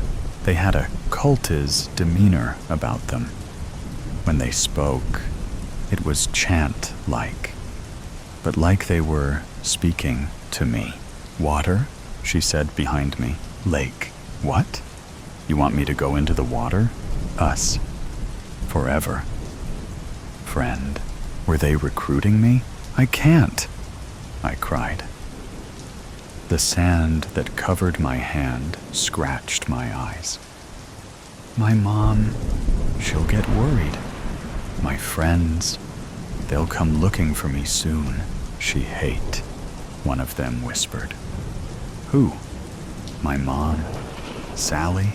"He lost," another one said. Johnny. Had I lost my friend to her? We friends. The one behind me tugged at my shirt, her hand already pointed at the water. I turned to my friends. For a moment, it looked like Johnny had noticed me and locked eyes with me. Then, Sally turned his face away to hers. Whether she hated me or disliked me, what was true was that she didn't consider me her friend. She was all about Johnny. I turned to the mannequins under the pier. There were 8 now, plus she, who had saved me, still behind me.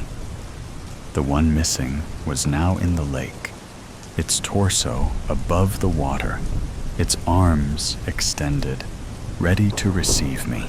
Friends forever, I whispered. I spy with my little eye. It's funny, the things one thinks about when staring dramatically out the window. Even funnier, the things we do. I stopped racing raindrops a few miles back when I kept winning. My mother was right.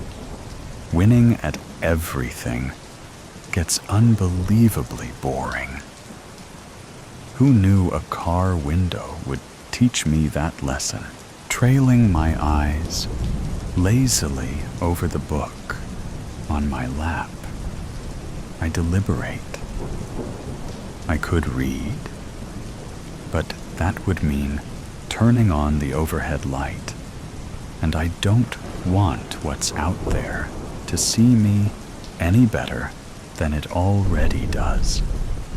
Besides, reading in the back seat makes me nauseous.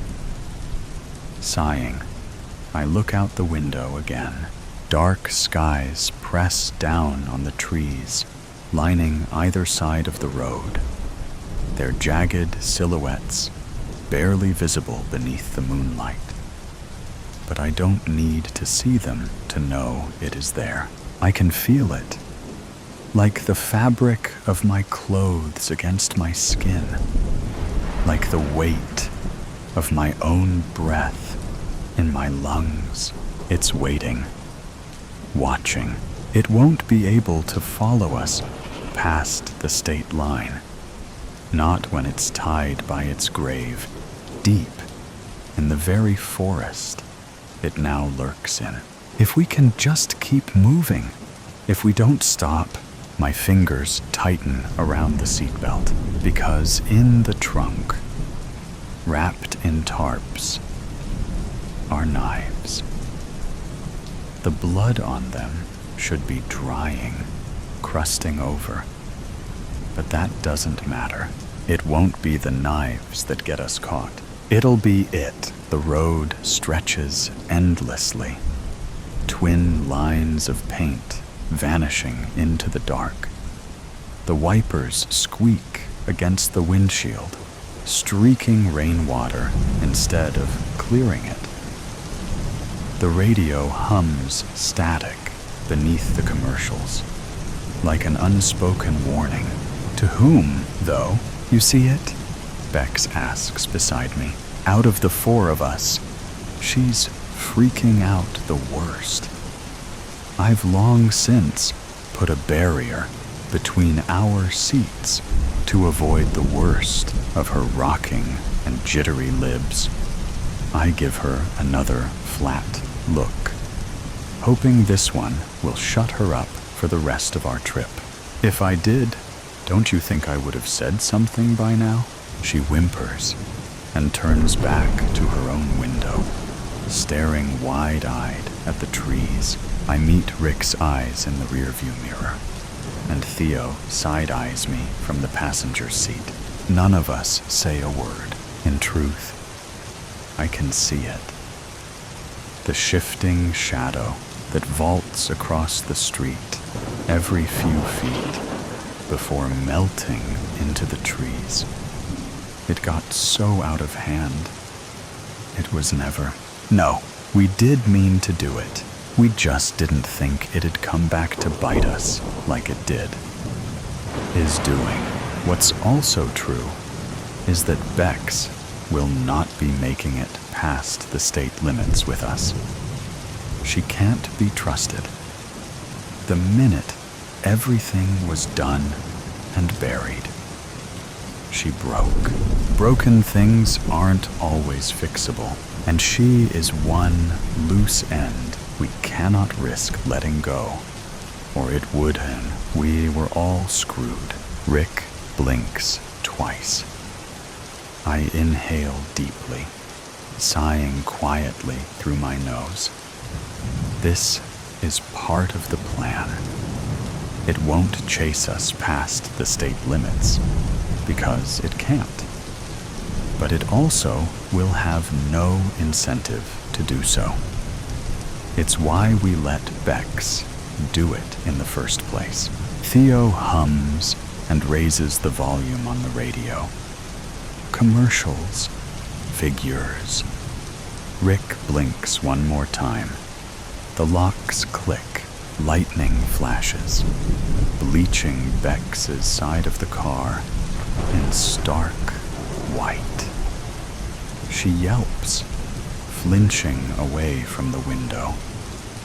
I take my chance, sliding closer and pulling her into an embrace. "It'll be okay," I whisper into her hair. Bex clutches at me, desperate. I let her. Everyone deserves comfort in the end. I swallow down my goodbyes. Theo coughs. I kick at his seat. "Shut it," my hit says. The timing needs to be right. A shift in the trees. Closer now. The weight of something pressing against the night. Watching. Expectant. "Do you hear that?" Bex whispers, voice barely there. "Like scraping." I don't answer. Because she doesn't hear scraping. She hears breathing. "Shh, nothing's there. You are just hearing things," I finally say, petting her hair. She doesn't feel me slide her seatbelt off or reach for the door handle. The door pops open. "Mila," she whispers. "Wait." Her fingers dig into my collar. She feels it now. The open air behind her. Too late. I pry her hands off me, using the impulse to send her flying out of the car. Sorry. I squeeze her one last time to make the hard push I give her. Bex screams. Her arms flail, desperate. For the door. For me, for anything. Her fingers catch on the seatbelt, all in vain. She tumbles, hitting the pavement in a mess of limbs. I should look away, but I don't. It roars. I turn just in time to see it pounce on the prone body on the road through the rear window. Rick finally breathes a sigh of relief, and seeing him do so uncoils the tight knot of tension between my shoulders. Theo closes his eyes and smiles, whistling along with the song playing. The car feels bigger now, quieter. I roll my shoulders, adjusting to the absence. Something lingers in the air, something final, or perhaps something new. 4 down to 3, a new dynamic. Interesting. It's a shame, but change is necessary sometimes, and there is no better time than right now. Isn't that the saying? I unbuckle my seat belt and close the car door. Smooth, careful. I lean between the front seats, smirking at Theo. He rolls his eyes, shaking his head fondly. I kiss kiss Rick on the cheek, breathing in his cologne. He reaches up to stroke my cheek, takes his eyes off the road, long enough to kiss the corner of my mouth. Not a word, he murmurs, to our grave. I grin. It roars behind us. Bex doesn't. We cross the state limits. I sit back. The rain races down my window enthusiastically. Would you look at that? I win again. Just 2 more hours to get home. Unexpected turbulence. I catch myself staring into the bright blue space of nothingness as I instinctively prepare another cup of tea. Balancing myself with a wide stance, the tea swoops up around the cup, teasing a spill, as I manage to place it down for the woman in 12D. Her legs stretch out in front of her as she makes the most of the emergency exit row.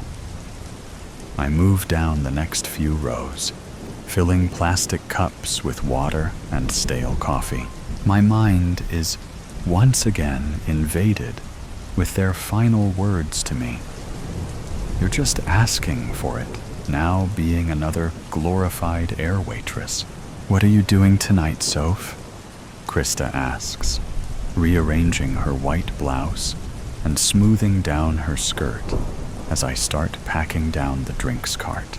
Just the usual, I guess. Wow, look at you spicing things up, she mocks, adjusting the pink scarf around her neck with perfectly manicured hands. The usual means I will be performing the same overnight trip routine of gym, jog around the city, order in cheap hotel food, and read a book. I once defied my better judgment and went out with Krista, but ended up having a panic attack in the bathroom. One of the guys at the bar had slipped an arm around my waist, and the touch of a stranger set off every warning sign in my body. I opted to get the next round of margaritas after pulling myself together, and my head didn't hit the hotel pillow until 3 a.m., before my alarm woke me up an hour later. The sunlight at this altitude is unforgiving on hungover eyes. So who are you planning on staying up with all night? I tease. Okay, so you remember how I told you about Matt? I hardly remember any of her friends' names, but I nod anyway. So he's in town and has invited over a couple of his friends from work. We are going to start at Gin Palace. You remember that cute place, right? Hidden door in the alleyway, a few lanes down from the hotel, bookcases on the wall, house music, and those huge wine glasses I like, but with all different types of fancy gin and tonics. With my back to her, as I stow away the trolley, I realize she's waiting for my confirmation. Oh yeah, I remember. Nice place. Unbothered by my obvious lack of interest, she continues. Anyway, we are starting there, and then we're trying a new spot nearby.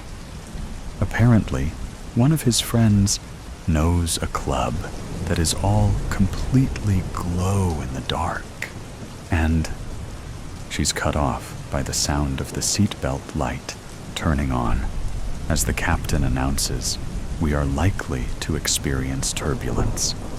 Our cabin manager signals us to make our way down the aisle to ensure everyone follows the instructions, stopping to help a mother of 2 buckle up her sticky-looking toddlers. I think about Krista and how she is so open to new experiences and people. I can already imagine how her night is going to go. She will greet her friends with a big smile, and they'll cheers to having a fun night ahead. They'll share laughs, gossip, travel experiences, and talk like they've known each other for years. She has that effect on people, myself included. A commotion seems to be happening down the back of the plane, but it doesn't sound unusual. It's probably another disgruntled passenger complaining about being restrained by the seatbelt sign. Sounds like another safety rebellion happening. I joke quietly as I meet Krista in the center of the cabin. Actually, it's some fancy businessman with an accent complaining he was assigned the wrong seat. She rolls her eyes. I think he's European, but not the sexy, swoony kind. My stomach drops from the mention of an accented businessman. I swallow the wave of anxiety and force a sarcastic smile. If only more swoony European tourists came here for holidays, hey? Well, I wouldn't be hanging out with Matt and his friends tonight. I'll tell you that. She quips. We're about 30 minutes from touchdown and about to prepare the cabin for landing. It has been a relatively easy flight. Everyone in my section seems content, and the disgruntled man appears to have quietened down. Our cabin manager approaches Krista and I. She asks us to continue scanning the rows further down while she checks in with the captain. The turbulence is almost unnoticeable as I walk toward the back of the plane, but I sense a few nervous flyers and reassure them it's okay. We're not far from our destination. Then I see him sitting in the aisle seat, second row from the back. Cold gray eyes stare right through me. His mouth curls into a tight, malicious grin. A sudden drop of the aircraft challenges my balance, and I grab onto the nearest headrest to steady myself. Apologizing to no one in particular, I turn around in disbelief. Looking over my shoulder, I check if it's just a cruel trick of my subconscious. The seat is empty. Terror begins to smother my body, and I feel my hands tremble. His face has haunted me before. I've seen him in train stations, in busy restaurants, and on crowded flights like today. I'm almost used to his memory penetrating my reality. I remind myself again that it won't be real, and my mind is playing tricks. A few confused faces bring me back, and I straighten up before retreating to the front of the plane. Pulling the curtain across behind me, I start to feel my throat close up. It's not real. He's not here. I was just imagining it. My hand is gripping my chest as if to stop my heart from bursting out of me. The lavatory door is opened, then locked on the other side of the thin material, separating the passengers, oblivious to my silent distress. Calming my breaths to a steadier rhythm, I squeeze my elbows onto the small bench space in front of me and let my head fall into my hands. I sense I am no longer alone. The uniform suits you. Now I'm hearing things. My insides turn, and I feel vomit fighting its way up. You don't have to be shy. I know it's been a while. His words are thick with Syra, and an accent I haven't heard in over a year. My nose twitches as his cologne inches closer, infiltrating my airways with unbearable familiarity. Definitely real. I've missed you, he says casually, as if we are two old friends. I desperately will for Krista, or another attendant to interrupt the reunion, but I remain compromised. He's dangerous. I know this. A plane full of bystanders and a small crew of staff. What is he willing to risk? Before I am able to answer my own thoughts, I feel a cool touch to my lower back, and I stiffen. The hairs on my neck snap out like razor blades, and my blood turns to ice. Why won't you look at me, my dear? As his hand slides further up my back, I'm screaming for help, but no sound is leaving my mouth. I'm launching my knee into his ribs, but my legs are stuck in place. I'm reaching for the intercom, but my hands are locked together on my chest.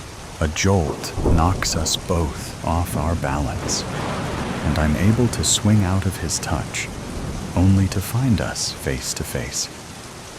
He's shorter than I remember. Silver flecks scatter the sides of his thinning hair. He's even uglier than I remember. Sir, you can't be back here. Krista drifts past the curtain and pauses in between us. Get back to your seat now, please. Of course, my dear. Pausing to smirk before he exits. Are you okay? You look like you've just seen a dead body.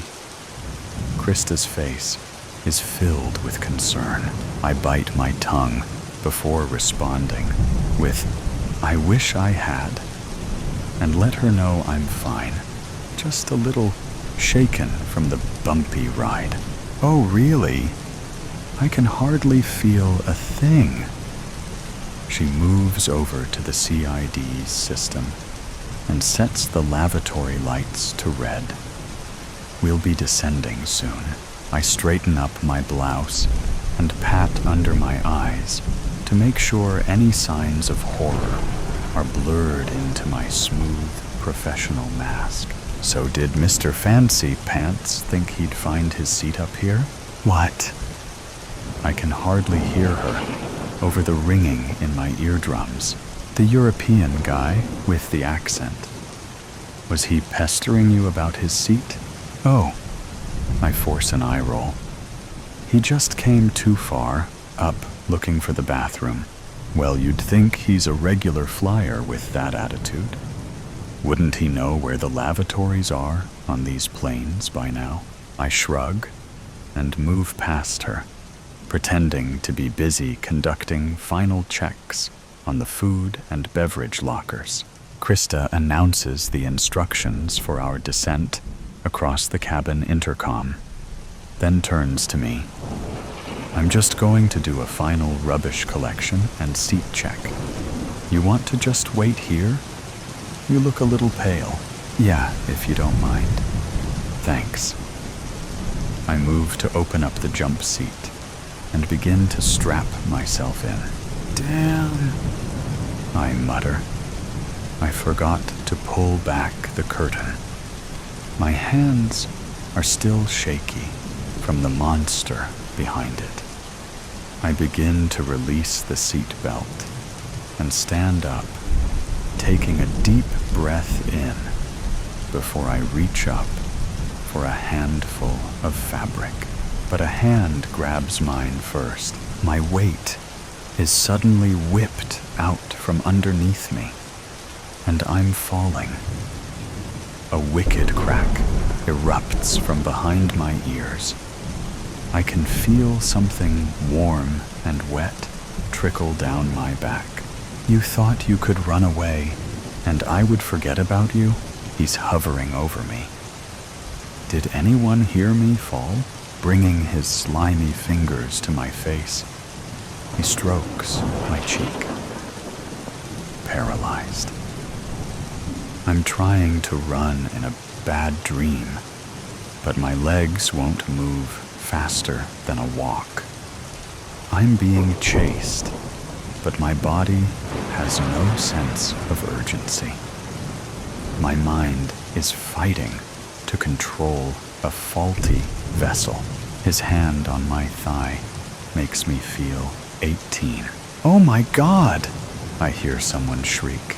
She fell. I was just checking on her. Sophie, are you okay? What happened?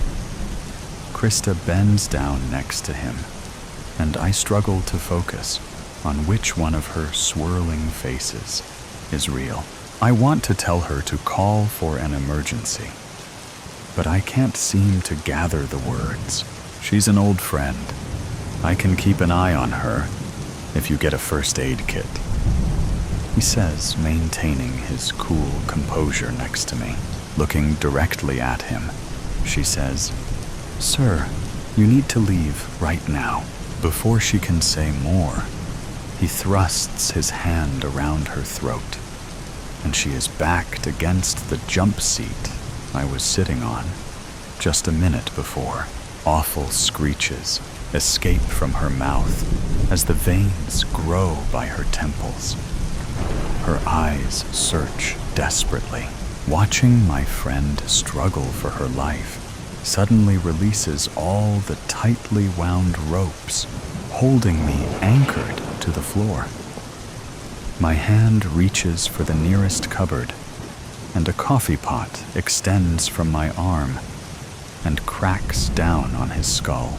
I hit him again and again and again. "Soph," she croaks.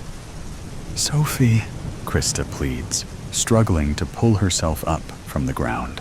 He is silent. Snapping back to my sense of self, I realize what I've done. The coffee pot drops from my hand, and a few wet drops slide off my face with it. "We need a doctor. Is anyone a doctor?" I yell, and hear the gasps echo down the aircraft.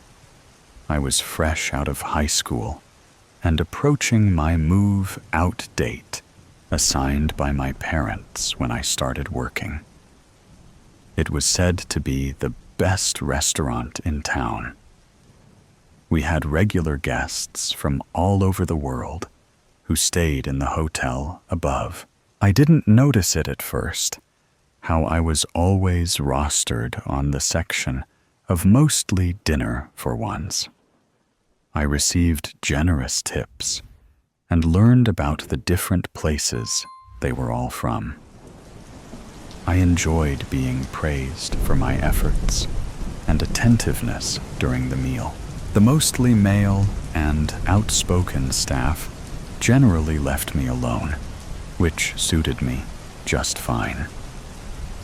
Though occasionally they'd comment on my appearance, telling me I needed more makeup if I had tired eyes or to put on a smile when I was clearing tables. The manager would joke about my tight ass and even grabbed it once to check the merchandise in front of the kitchen crew. Mr. Ackerman would arrive every night at 5 p.m. and order a glass of Syrah when he was in town. He'd sink into the couch at the bar and chat to the staff about life in Europe and his work in the oil business. I caught his eyes scanning my movements a few times, but we didn't speak until I was placing the napkin at his table and asking, "The usual again, sir? Make sure you take good care of him." I was frequently reminded by my manager, Colin. At the mandatory Christmas work party, we had dinner at a local pub, and Colin insisted we joined him for drinks after. Once a girl refused these nights out drinking, and she shortly had her hours cut and tips reduced until she had no choice but to quit. At the bar, we ran into some of our regulars. Mr. Ackerman seemed pleased to see us and eyed my black dress thoroughly before delivering a sharp wink. "You should go chat with him. Keep up the good service, you know," my manager instructed with a pat on the ass, a glass of wine in hand. Courtesy of the man next to me, I sat there, struggling to answer the questions over the blasting music. I noticed how misplaced Mr. Ackerman was in his business casual attire, surrounded by partying patrons, 10 or 20 years his junior. "Sorry, I didn't hear you." I leaned into his side ever so slightly, struggling to keep any distance between us. His hand slid around my thigh in response. "I'll miss seeing you when I go back home." "I'm sure you'll be fine." There were flowers in my locker the following week, and a note saying he looked forward to seeing me again. I tried talking to Colin about how it made me uncomfortable and thought it was unprofessional. "Sophie, this is professional. You're making connections and bringing in regular money. Keep up the excellent work." He checked in a month later and greeted me with 3 kisses on the cheek during a busy service. I wanted to run. I wanted to wash his touch off in a scorching shower. Instead, I smiled and continued serving overpriced glasses of champagne. Then came dinner. Colin called me before my shift, asking me to wear the same black dress from the Christmas party. "It's a formal kind of occasion tonight. We need to be on an extra level." Too afraid to disobey, I reluctantly arrived with black kitten heels to match, only to find I was to be served that night instead of serving. Promised my pay as usual, plus a tip from the foreign businessman, I followed orders. We sat at the candlelit table and discussed his travels and work in the private dining room. I actively avoided any conversation directed back to me. A package with a silver bow was placed between us when the plates were cleared. "For you, my dear." I carefully unwrapped it to find an expensive-looking perfume. Only the best for my favorite girl. I don't know what to say. Forcing a smile, which ached my entire face. "Say nothing," he whispered, pulling my hand toward him before placing his lips on my skin.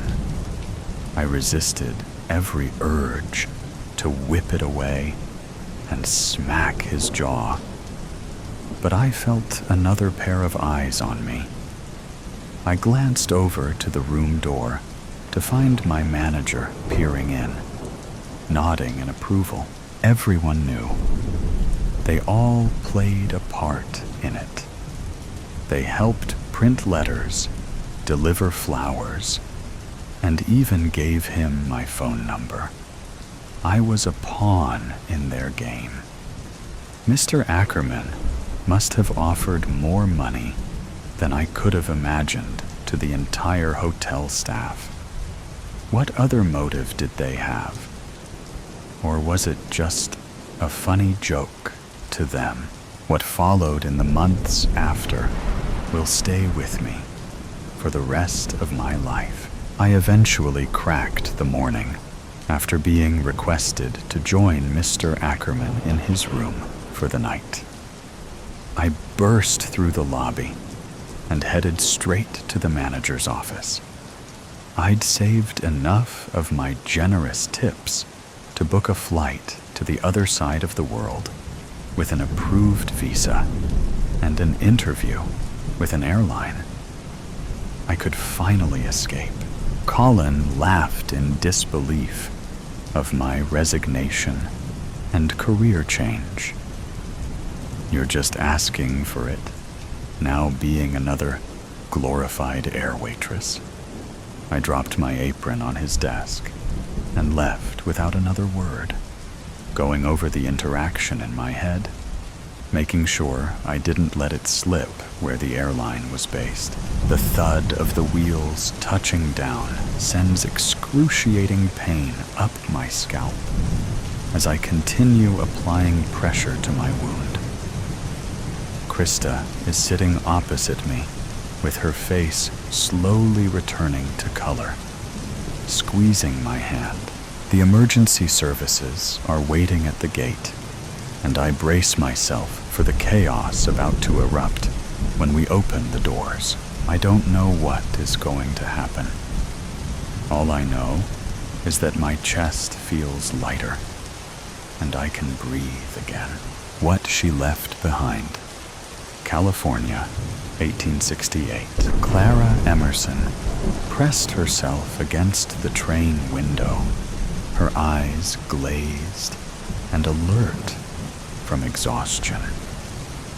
She stretched out her aching legs, revealing her muddy shoes that poked out from underneath the hem of her dress. She retracted her feet back from visibility, gathering and stroking her straw-like, graying hair as she peered out the window. Clara glanced to see if anyone was watching her. Only a handful of people sat behind her, none of which were looking in her direction. No, I'm safe. She drew in a deep breath, steadying herself. But unease coiled in her chest and churned in her belly. Turning in her seat, she lowered her gaze to the small diamond band on her finger. Sunlight caught in its facets, scattering tiny prisms across her skin. For just a moment, she marveled at its beauty. Clara looked up and locked eyes with a man several seats ahead, clean-shaven, with thin-framed spectacles perched on his nose. The man stared at her with a hollow, unreadable expression. Her pulse kicked. How long had he been watching her without her noticing? Her skin went pale and clammy, like a predator spotting easy prey. The man rose from his seat and approached her, not breaking eye contact once. Clara's stiffened in her seat as the man approached. "Go away. May I sit? I have a long journey ahead of me, and I could sure use the company," he said to her. "No." Of course, the man sat down across from her. His eyes remained on her, almost as if they were boring into her very soul. "Didn't anyone tell you it's rude to stare?" she asked him, hoping that illuminating his behavior would cause him to cease. But it did not. "Forgive me, ma'am. It's just, you look so familiar. Do we know each other, perhaps?" "No, I don't recall your face. You must be mistaken." "No, I think we do know each other." Why won't he quit? "Where are you from?" "I'm not going to tell you that. You haven't even told me who you are."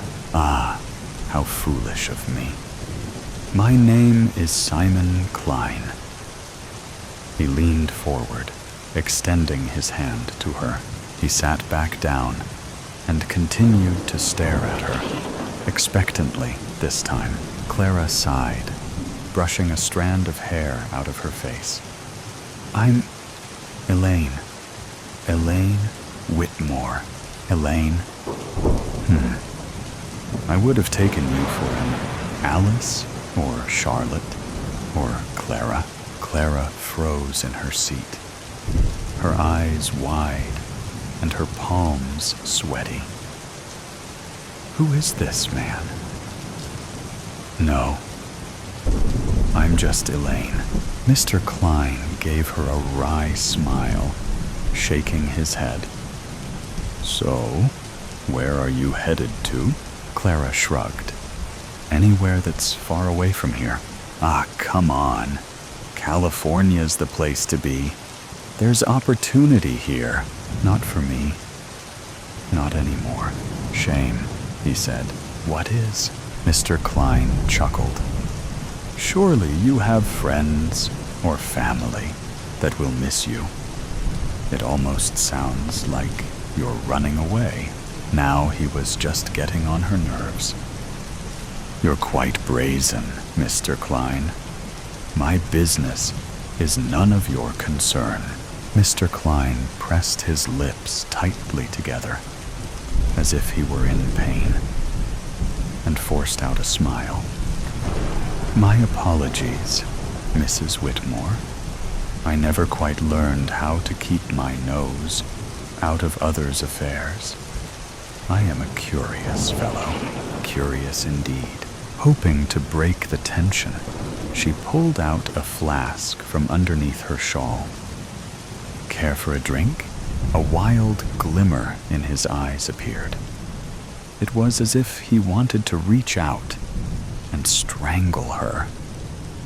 "No, thank you," he said, his demeanor shifting.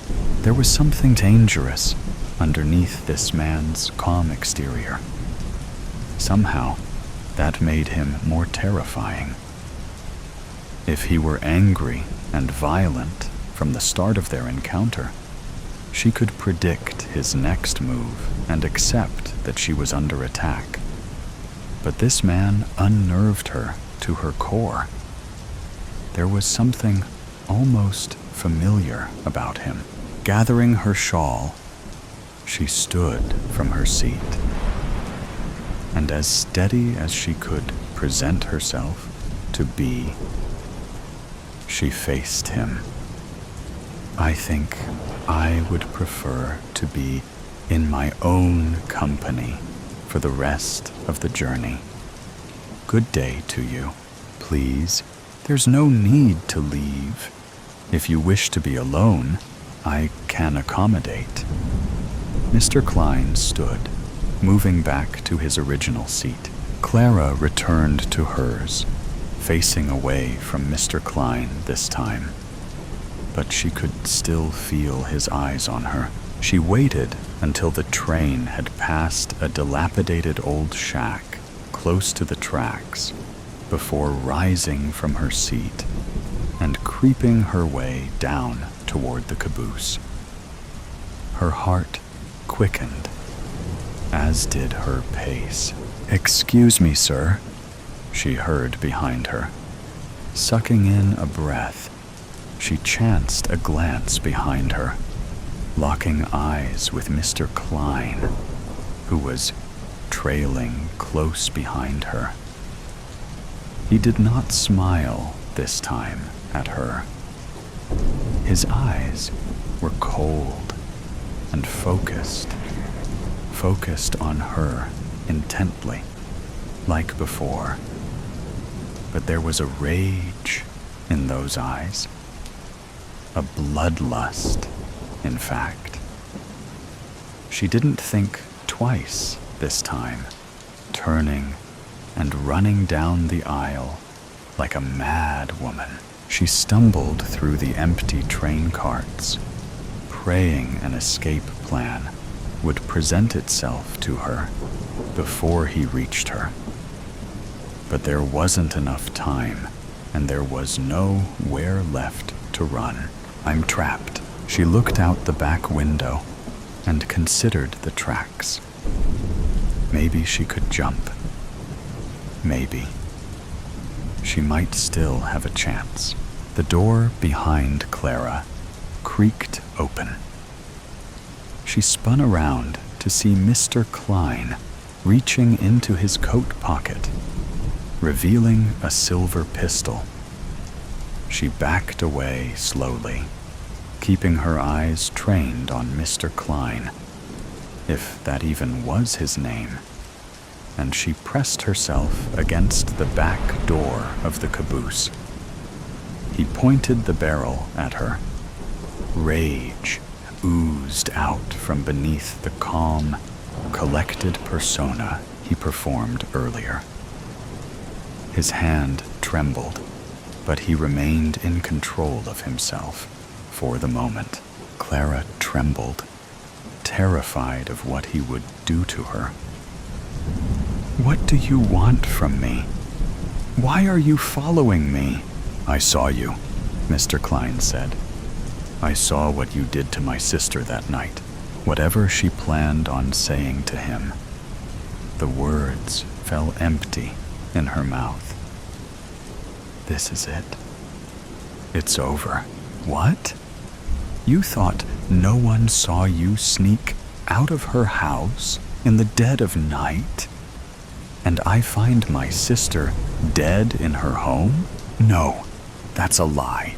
I would never harm anyone. I'm a good woman." "How do you sleep at night?" he said, his finger twitchy on the trigger. "I know it was you who did it. No sooner had I returned from my hunting trip, I see you sneaking out of her house like some rat. She was dead when I found her. Please, have mercy on me. I would never do such a thing. Liar." Mr. Klein drew closer. She fumbled for the handle behind her, desperate for escape. Her weight against the door caused it to swing open, landing her on her back. She held her hands over her head to shield herself. "Why?" he cried. "Why did you do it? Tell me!" A shrill, raspy whistle emanated from the front of the train, distracting Mr. Klein for the briefest moment. Clara seized the opportunity and kicked Mr. Klein in the shin, dropping him to his knees. He screamed, clutching his leg as the gun clattered next to him. Without a second thought, she scrambled for the pistol and swiped it, aiming the barrel at him. "Get up," she said. Mr. Klein held his hands up, pushing himself up off the floor. "I'm not the one that deserves this. I'm not going to die today." She pressed her finger to the trigger, but it wouldn't budge. The hammer. Mr. Klein grabbed hold of the barrel and yanked it back hard. Too hard. Clara released the pistol, and with it, Mr. Klein, screaming as he staggered backward, tumbling off the train.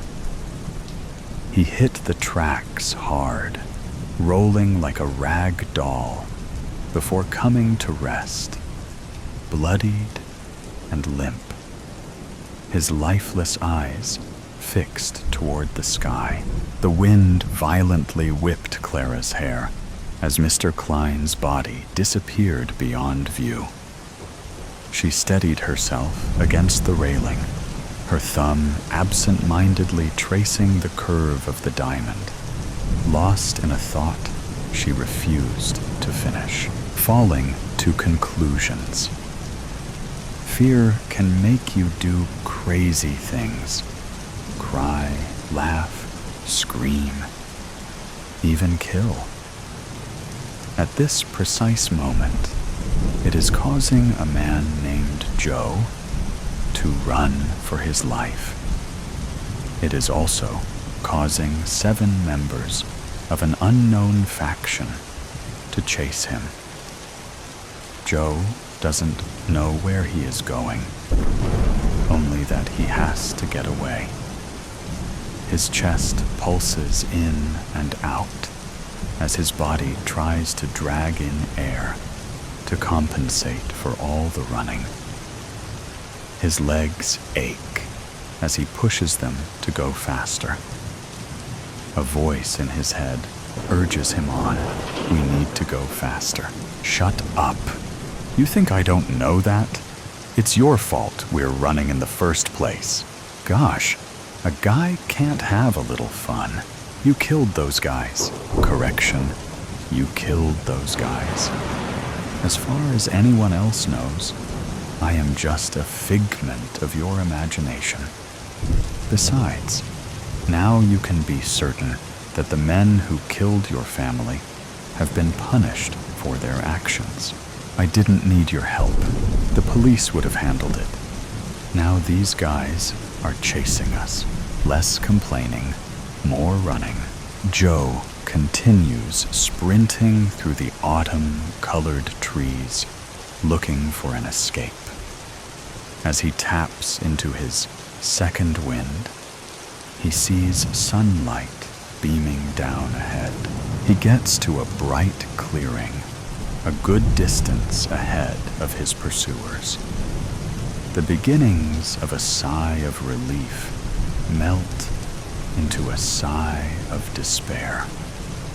On the other side of the very narrow leaf-filled clearing is a very wide, rock-filled gorge. He skids to the edge, kicking a few dozen leaves over the edge. Gasping for air, with his hands on his knees, he watches as the leaves slowly pinwheel out of sight. A good 1,000-foot drop followed by slopes of jagged rock. I'll definitely feel that in the morning. We could make it. Shut up. No, we can't. I could make it. Well, I can't.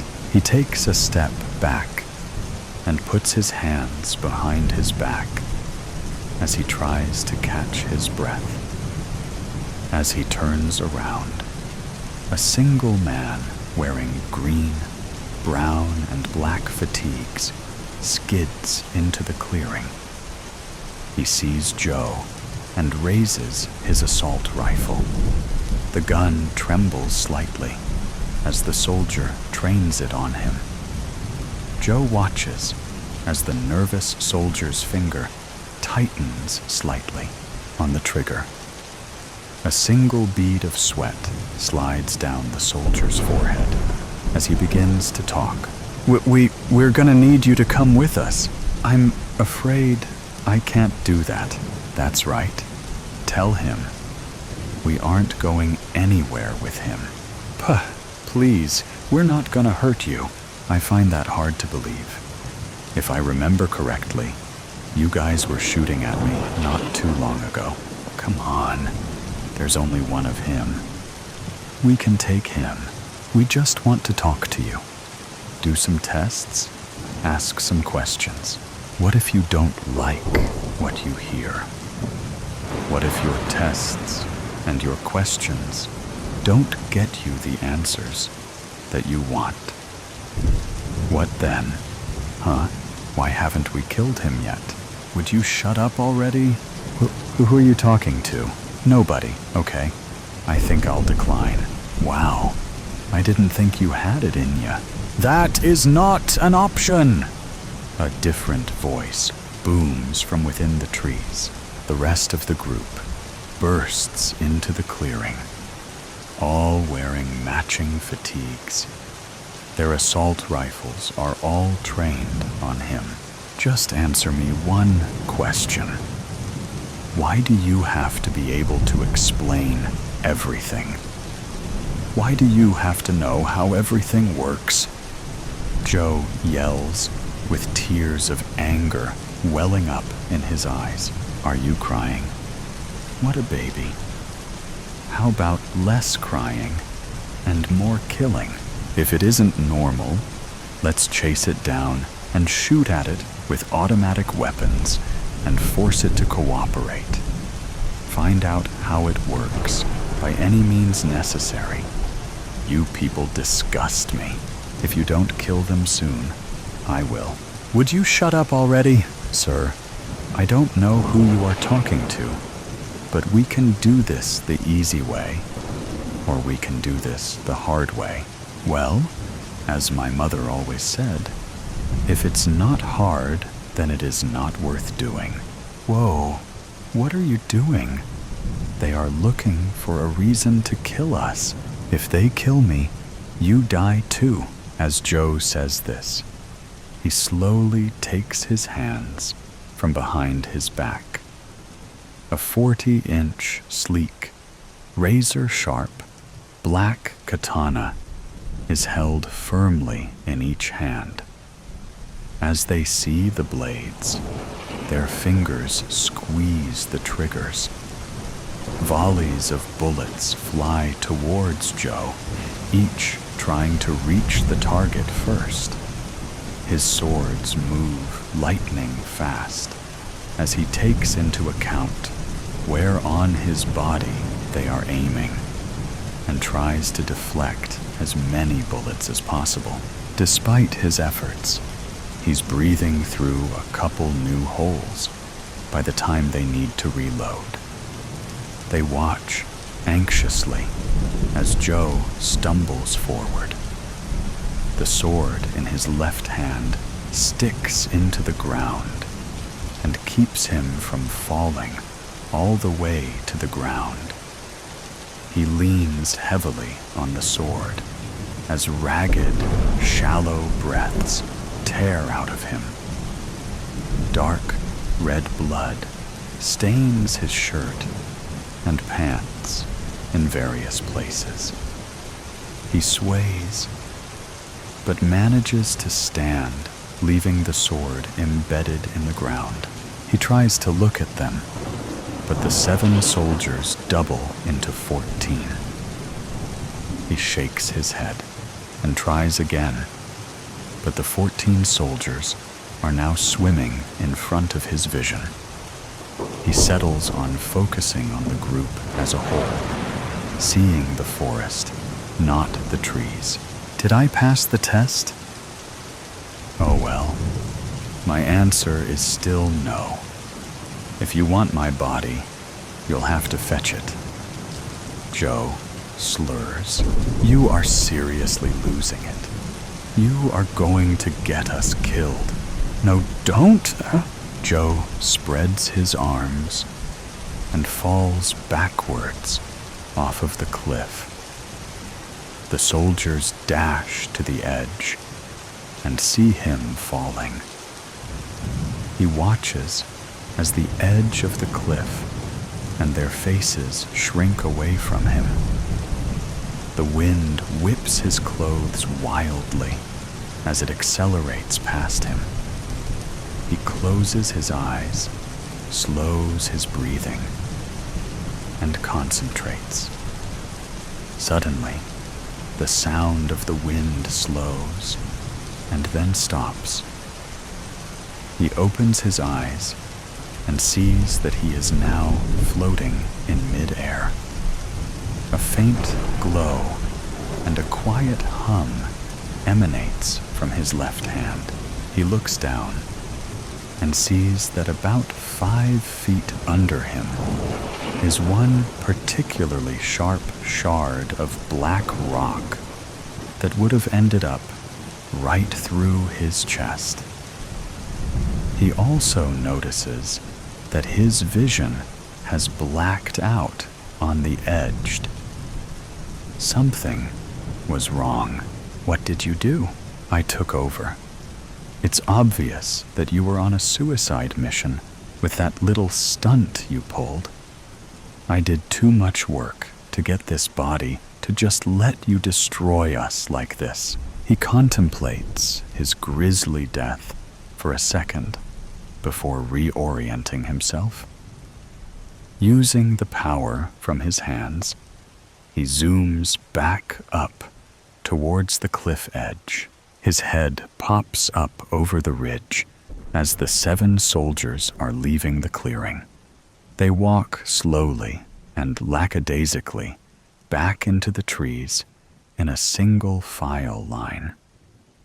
Apparently, his guaranteed death is good enough for them. His anger intensifies with this nonchalant disregard for him as a person.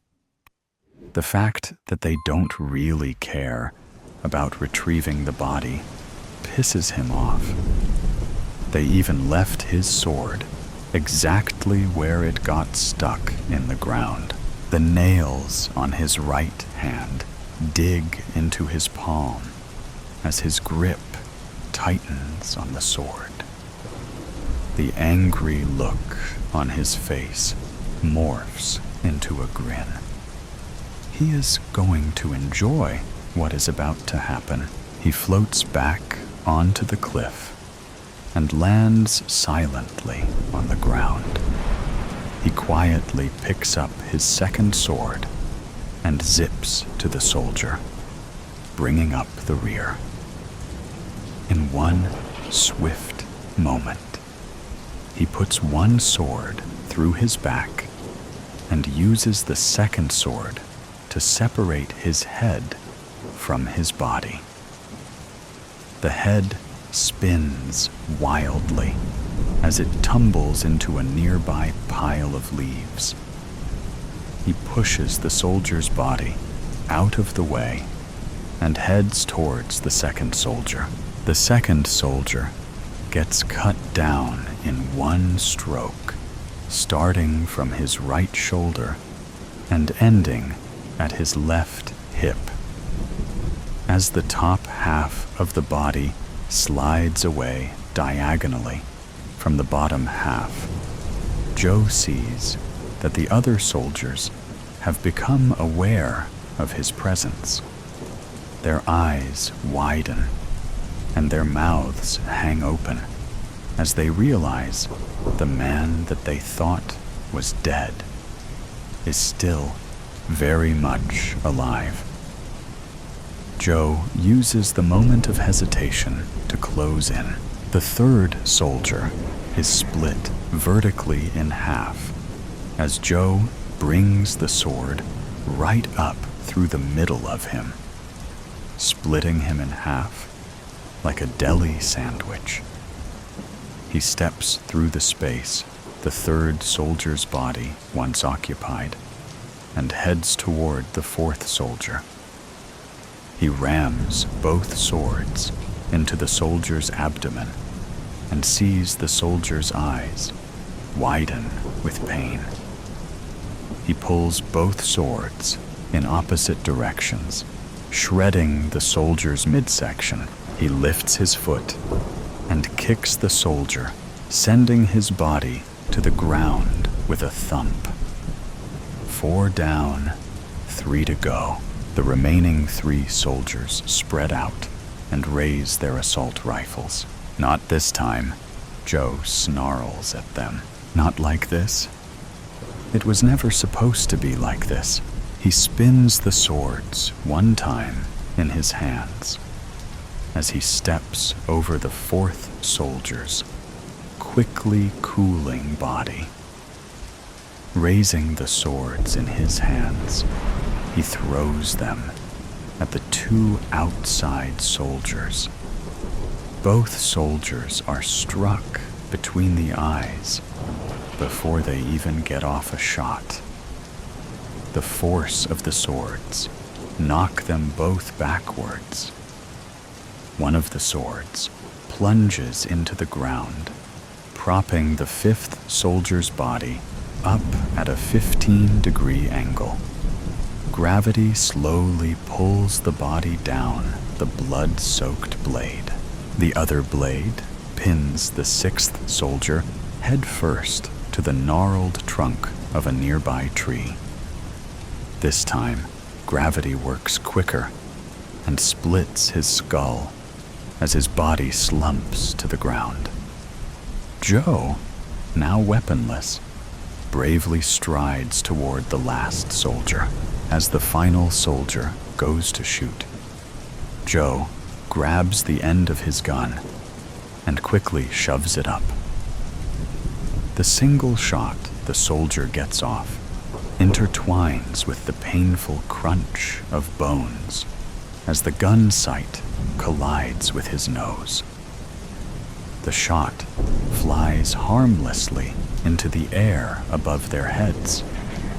The final soldier stumbles backwards, struggling to pull air through his bloodied nostrils.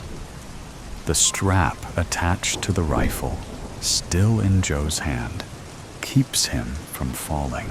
Joe pulls the barrel of the gun down a couple of inches and jams it under the soldier's chin.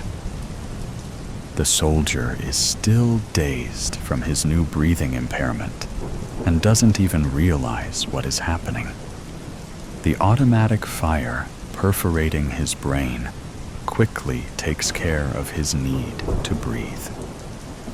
Joe's grin widens into a smile as he looks at his work. They were right to fear me, Joe thinks to himself. Not like this. He prepares to go retrieve his swords when a mysterious pain stops him in his tracks. His head feels like it is about to split open. He slams his eyes shut, trying to not pass out. When he reopens his eyes, all he can see is a bright orange light. He blinks a couple times and realizes that he is on his back, staring up at the setting sun. He looks down and sees a sharp, blood-stained rock protruding from his stomach, looking like a blood volcano just sprouted out of his chest. His mind struggles to come to terms with what has just happened, but his eviscerated midsection makes it hard. He tries to speak, but all that comes out of his mouth is a splatter of blood. It was all in his mind. No miraculous survival, no sweet revenge, no daring escape. Just a terrified man sprawled, broken and bloodied, at the bottom of a rocky gorge. He lived his life in fear, and it was this fear that eventually drove him to his death. At least the voice in his head is finally quiet. His gasping breaths slow, as the last thing he sees is the sun slipping beneath the horizon. Fear can make you do crazy things. Cry, laugh, scream, even kill. Right about now, it was the last thought that crossed Joe's mind as his brain seeped out of his shattered skull. Black and white, the boardroom. 32 students awake in a dark room. The lights flash on. 32 fearful high school students scan their surroundings. They're in a square room. The walls are lovely nature murals. The floor is a large, square black and white checkerboard. And they're in costumes. 16 are black and 16 white. Esther starts the confused students' conversation. Oh, my lord, where are we? Barney, the school's head nerd, is dressed in black leather and a crown. How did I got here? Johnny, the high school star quarterback, is dressed in white leather and a king's crown. We, nerd. How did we all get here? Susie, head cheerleader, adorned in a dazzling black sequined dress and crown, clings to Johnny. "We were all at Dr. Gilbert's party, Jerry." "Right. I remember we all toasted the good doctor's birthday." "Jill?" "Yes, I can't recall much after that." Billy Joe. "The punch. I bet the punch was spiked." Sally. "How did I get dressed in this?" Mark and Ken are examining the walls, looking for an exit, only to find 2 bathroom door. Mayview Police Debtor. The FBI Child Abduction Unit arrives at the Mayview City Police Department. Captain Montaigne. "I appreciate your rapid response. Agent Joseph Klein. What have you got?" Captain. "There was a party at a Mayview High School mathematician's house on Friday night that the missing teens seem to have attended." Sergeant Billings. "Sir, they're being live streamed." Agent Klein makes a call. "Agent Newton, I need your unit to find this channel's origin. I just linked to you." Live chess. A placard on the wall reads, "Welcome to live chess. 1. This is a standard 12-hour game of chess. 2. Your costume denotes your position and side. 3. Your kings are Johnny and Barney, both well-ranked players. 4. Breaks are 10 minutes each hour. The teens are quiet momentarily as they read, then break into a confusing garble of voices until Ben, a well-known school bully, yells, 'Shut up, all of you.' They do. He continues, 'Who the hell you think you are? I will knock your teeth out.' A loud crack sounds out.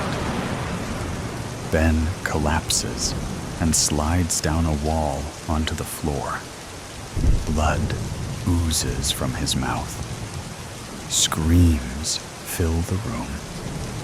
A door opens, and in walks another student, Henry.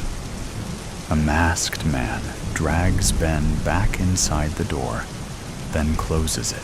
"Henry, what the hell is going on?" Overhead, a voice breaks in. "I'm the director and judge. I don't tolerate dissidents. Now that's settled, let's begin, shall we? Take your positions." White on the wall's time clock side. The frightened, crying teens start moving into position, Sally crying and shaking. "I don't know where to go." King Barney. Over there in the second row with Susie, Jill, Mary, Gary, Ken, and Mike. "You're all pawns." Voice. "Well done. The clock will tick down from 12 hours for each team. It starts and stops with each move. The winning team lives, or shall I say, those left standing will live." Kimmy, the white king-side light-squared bishop, LSB, cries out, "What does he mean?" Voice. "The game is one of death, not of capturing players, resulting in another wave of mass hysteria." White King Johnny. "What the hell?" Voice. "Let the game begin. King Johnny, make your move." A dual digital timer on the wall starts counting down. W. 11.59. B.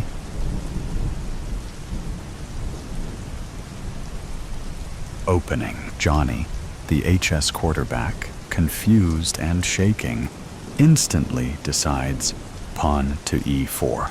Voice. "Johnny, they're more than pawns. They're your classmates. They're living people, at least for the moment. brings another burst of loud, conversing, screams, and crying. Mary runs, screaming, "I can't do this!" A loud crack echoes throughout the room. Mary halts, drops to the ground, and cringes down into a fetal position. Voice, "Mary, that was a warning. Get back, now." She doesn't move. "I said, now, Mary." Another crack erupts, and the wall splinters beside her head. Mary screams, then runs back to her square. Johnny, G, Gary, move to the E4 square. Gary, W, where's that? Johnny, 2 squares in front of you. The white one. Gary steps up to the center of the board. Barney, C5. Elizabeth, move up 2 squares. She quickly responds, "That's right, the dark square." Voice, "Very good. See how easy it is to play and obey." Johnny, you're up. Johnny, knight to F3. Henry, do you play? Henry, yes. Susie, Sally, excuse me, please. And he moves up 2 and over 1 square, as knights do. Barney, knight to C6. Sarah, move behind Elizabeth on the white square. Johnny, Billy, you're our light squared bishop. Step in front of me to E2. BE2. Strategy. Barney, may I ask a question? Voice, of course. Your clock is ticking. Barney, if we capture a piece, what happens to the player? Voice, again, it's not a capture game. It is a game of life and death. Barney, the person dies? Voice, I think you know the answer. Black King Barney. Barney, what happens if there is a checkmate without any captures? Voice, the winning team walks away. The losing team, well, they don't. Barney, can we huddle? Voice, 2 heads are better than 1. Barney, everyone who plays chess, raise your hand. The black team's bishops, Tamer and Samuel, the knights, Michael and Sarah, and 1 rook, Matthew, raise their hands along with 3 pawns, Eve, Miriam, and Luke. Barney, okay, let's huddle and discuss our next move. No one moves. Voice, you can converse during your move. The bishops and knights slowly and hesitantly walk over to Barney. Barney, how you doing? Tamar, tears flowing. Scared shitless, of course. The others nod in agreement. Barney, I didn't want to talk about the move. I know the best move with Johnny's Sicilian defense. I want to discuss strategy. If we capture a person, Samuel, they will be shot. Sarah, who is this psychopath?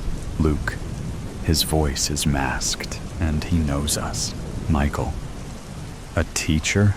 Barney, I think so, but our absence must have the FBI involved.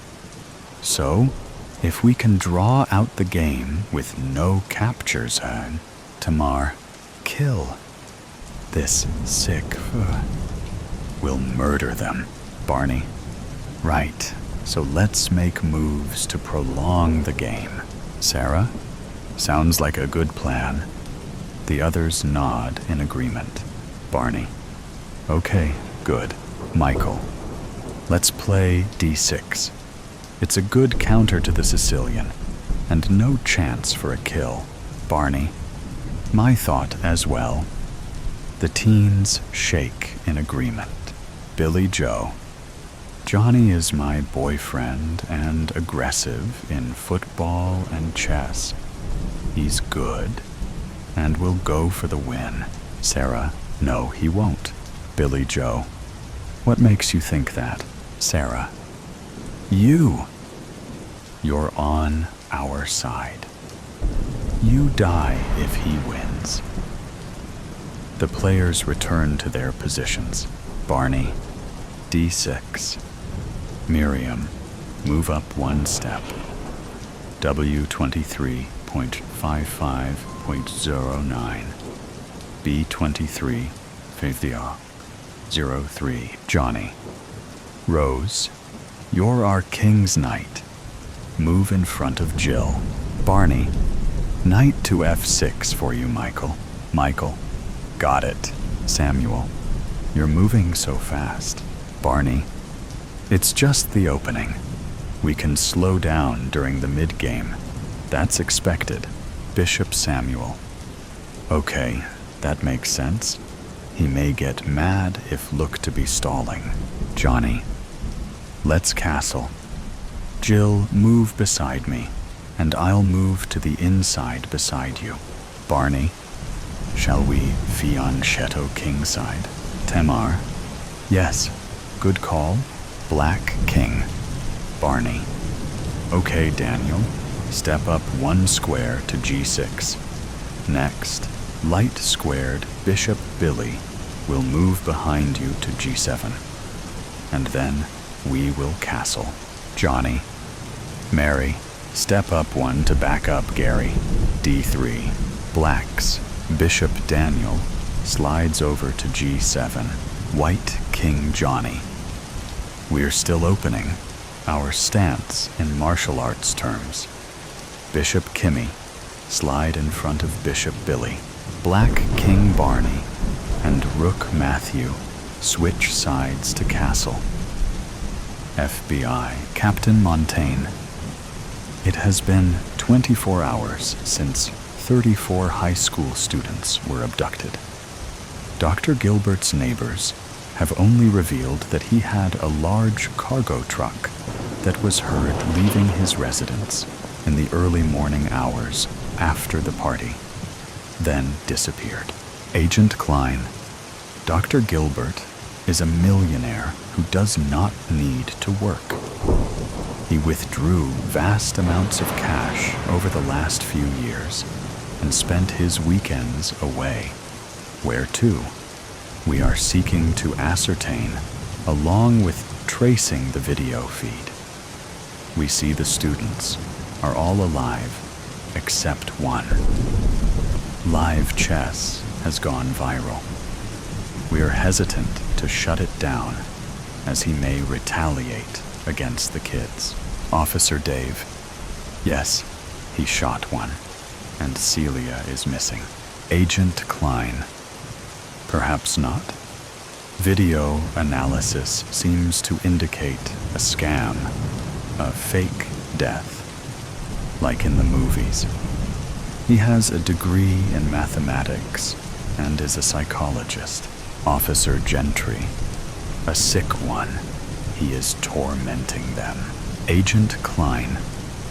Chess has 32 pieces, 16 per side. If you promote a pawn to the other side, you get a piece of your choice. Celia may be in waiting as the extra queen if one side promotes a pawn. Agent. Obviously. Our best is to track his video feed. He is bouncing off dark web torrent sites worldwide. He is good. Our cybercrime unit is on it. We will keep you updated. Captain Montaigne. We will continue our local search for sites able to house a 50 by 50 foot room and use infrared heat sensing, although they may be underground. What's new with the West search progress, Kelly? Mid-game, Johnny. Okay, now we're in the mid-game, and we're at an advantage to strike in the middle. But I don't want anyone else to die. So let's just make a non-confrontational move. Queen Esther. Barney and I are dating. He is brilliant, uses his mind, and despises violence. We should just hop around. I can step over one and back up Bishop Kimmy, Rose.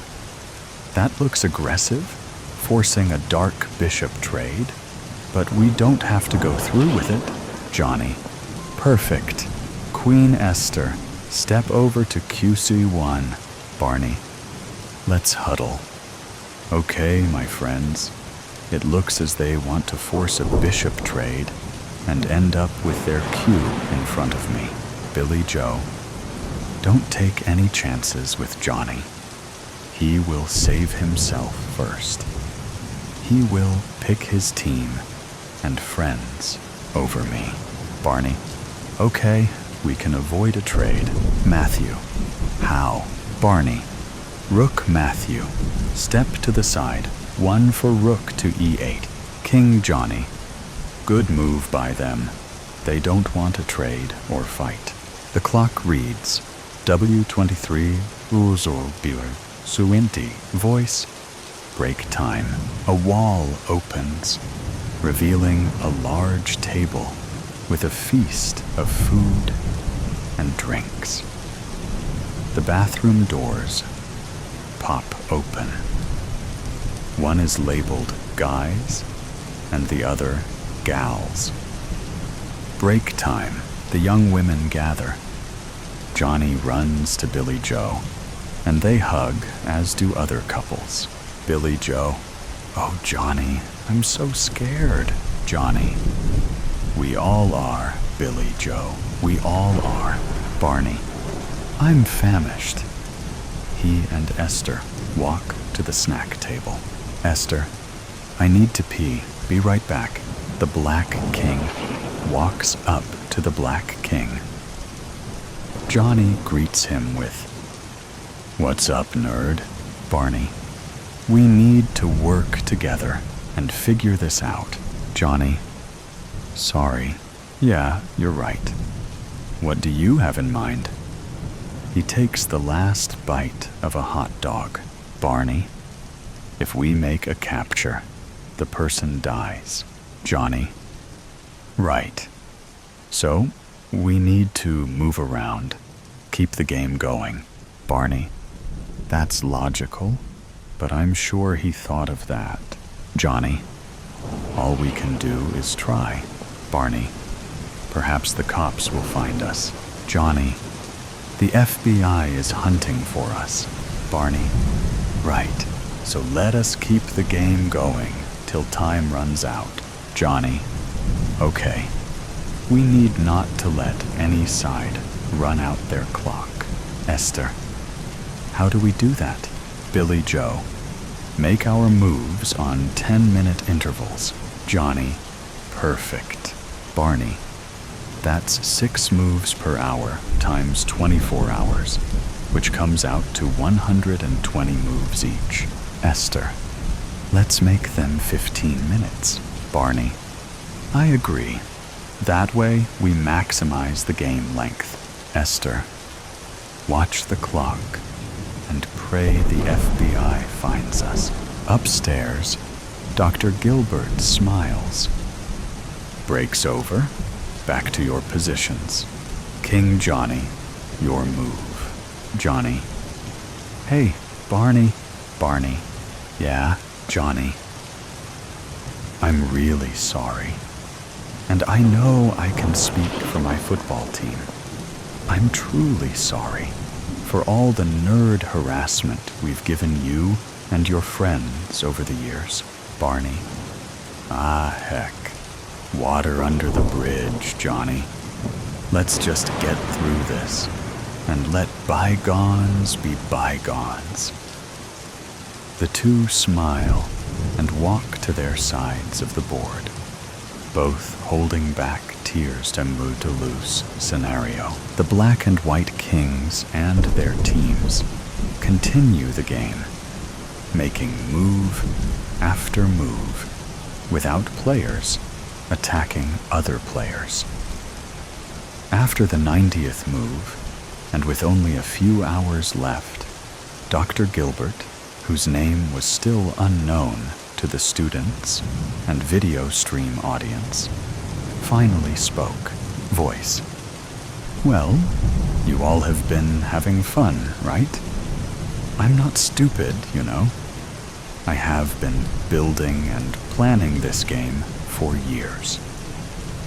Do you all realize that if this game ends in a draw or stalemate, in other words, when the clock runs out and no kills have been made, do you realize both teams lose?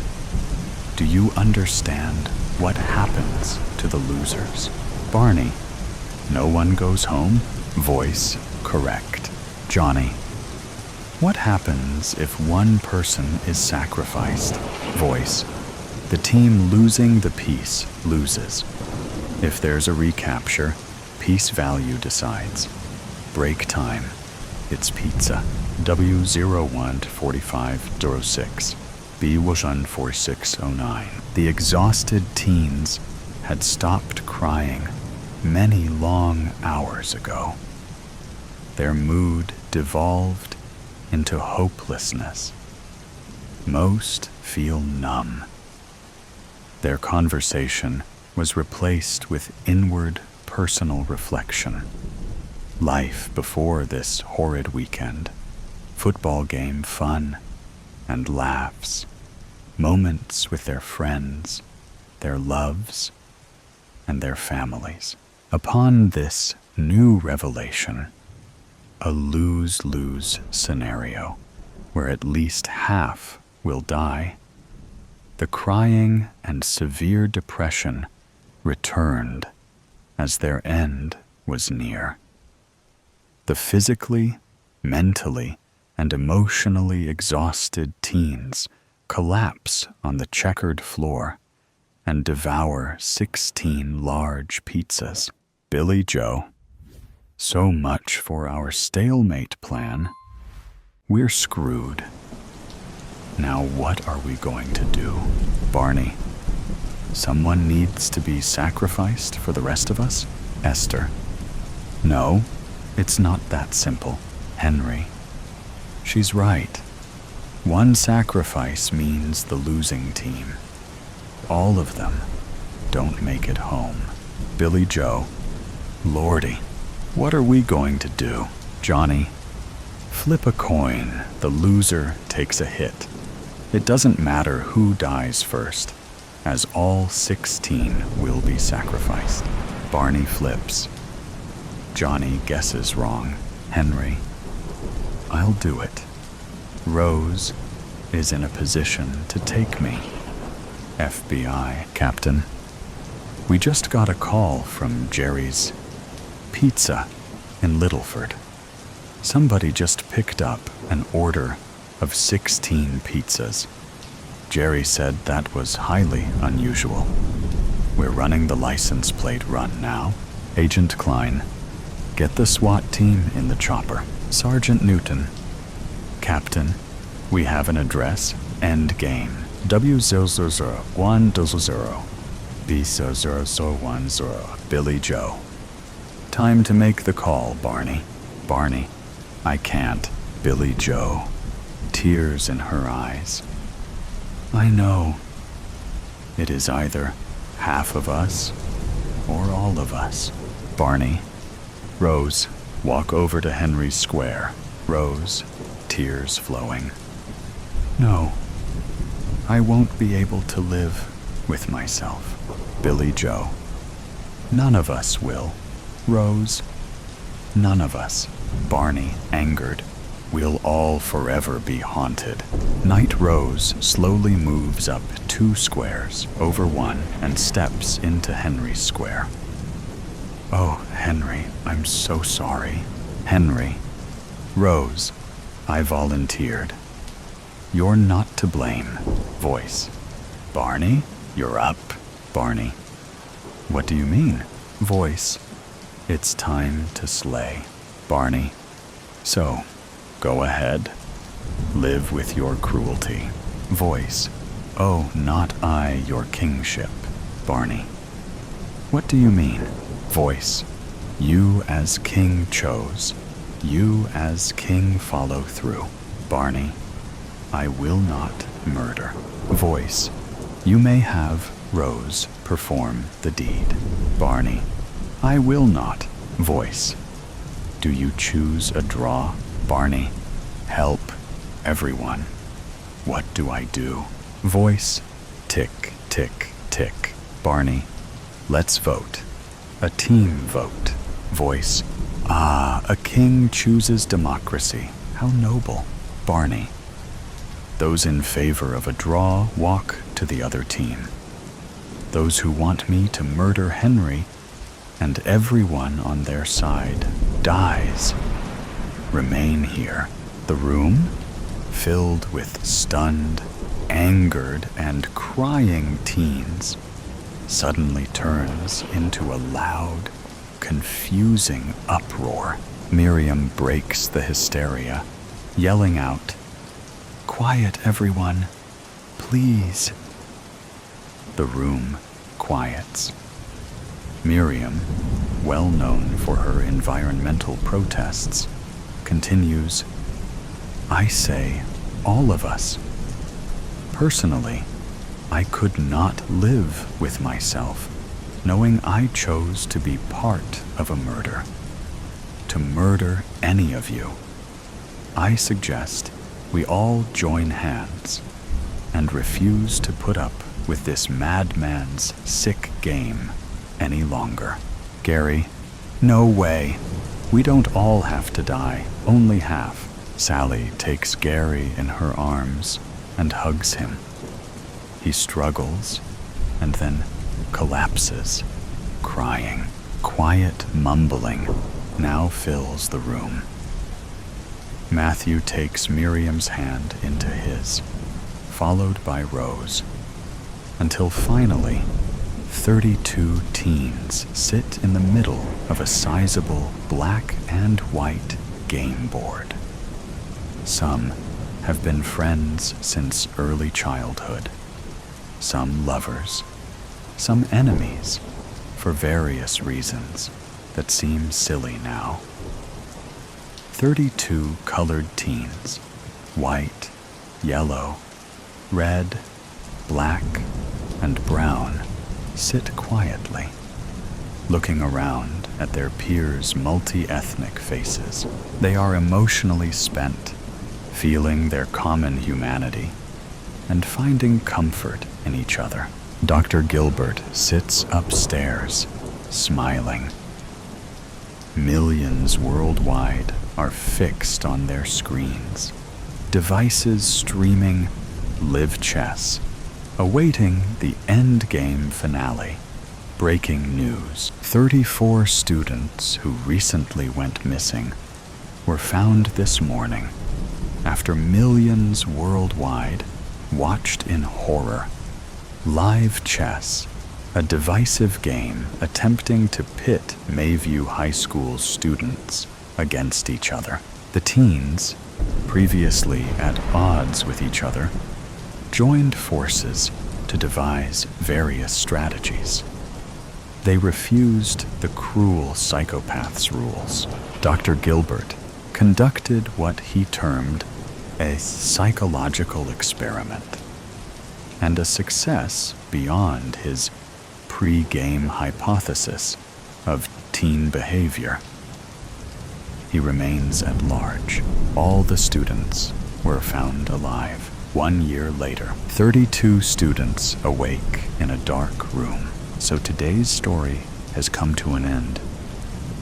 Or perhaps it never really ended.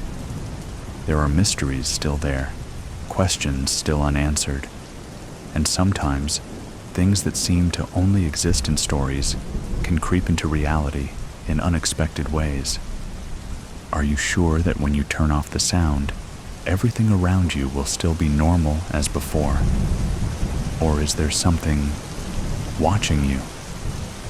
Either way, always remember that these are just stories, or at least we want to believe that they are. If you like moments of suspense, tension, and breathlessness, don't forget to follow me so you don't miss the next stories. And next time, when you come back, make sure you are ready, because what awaits you may be even scarier than you thought. See you again, if you still have the courage to continue listening.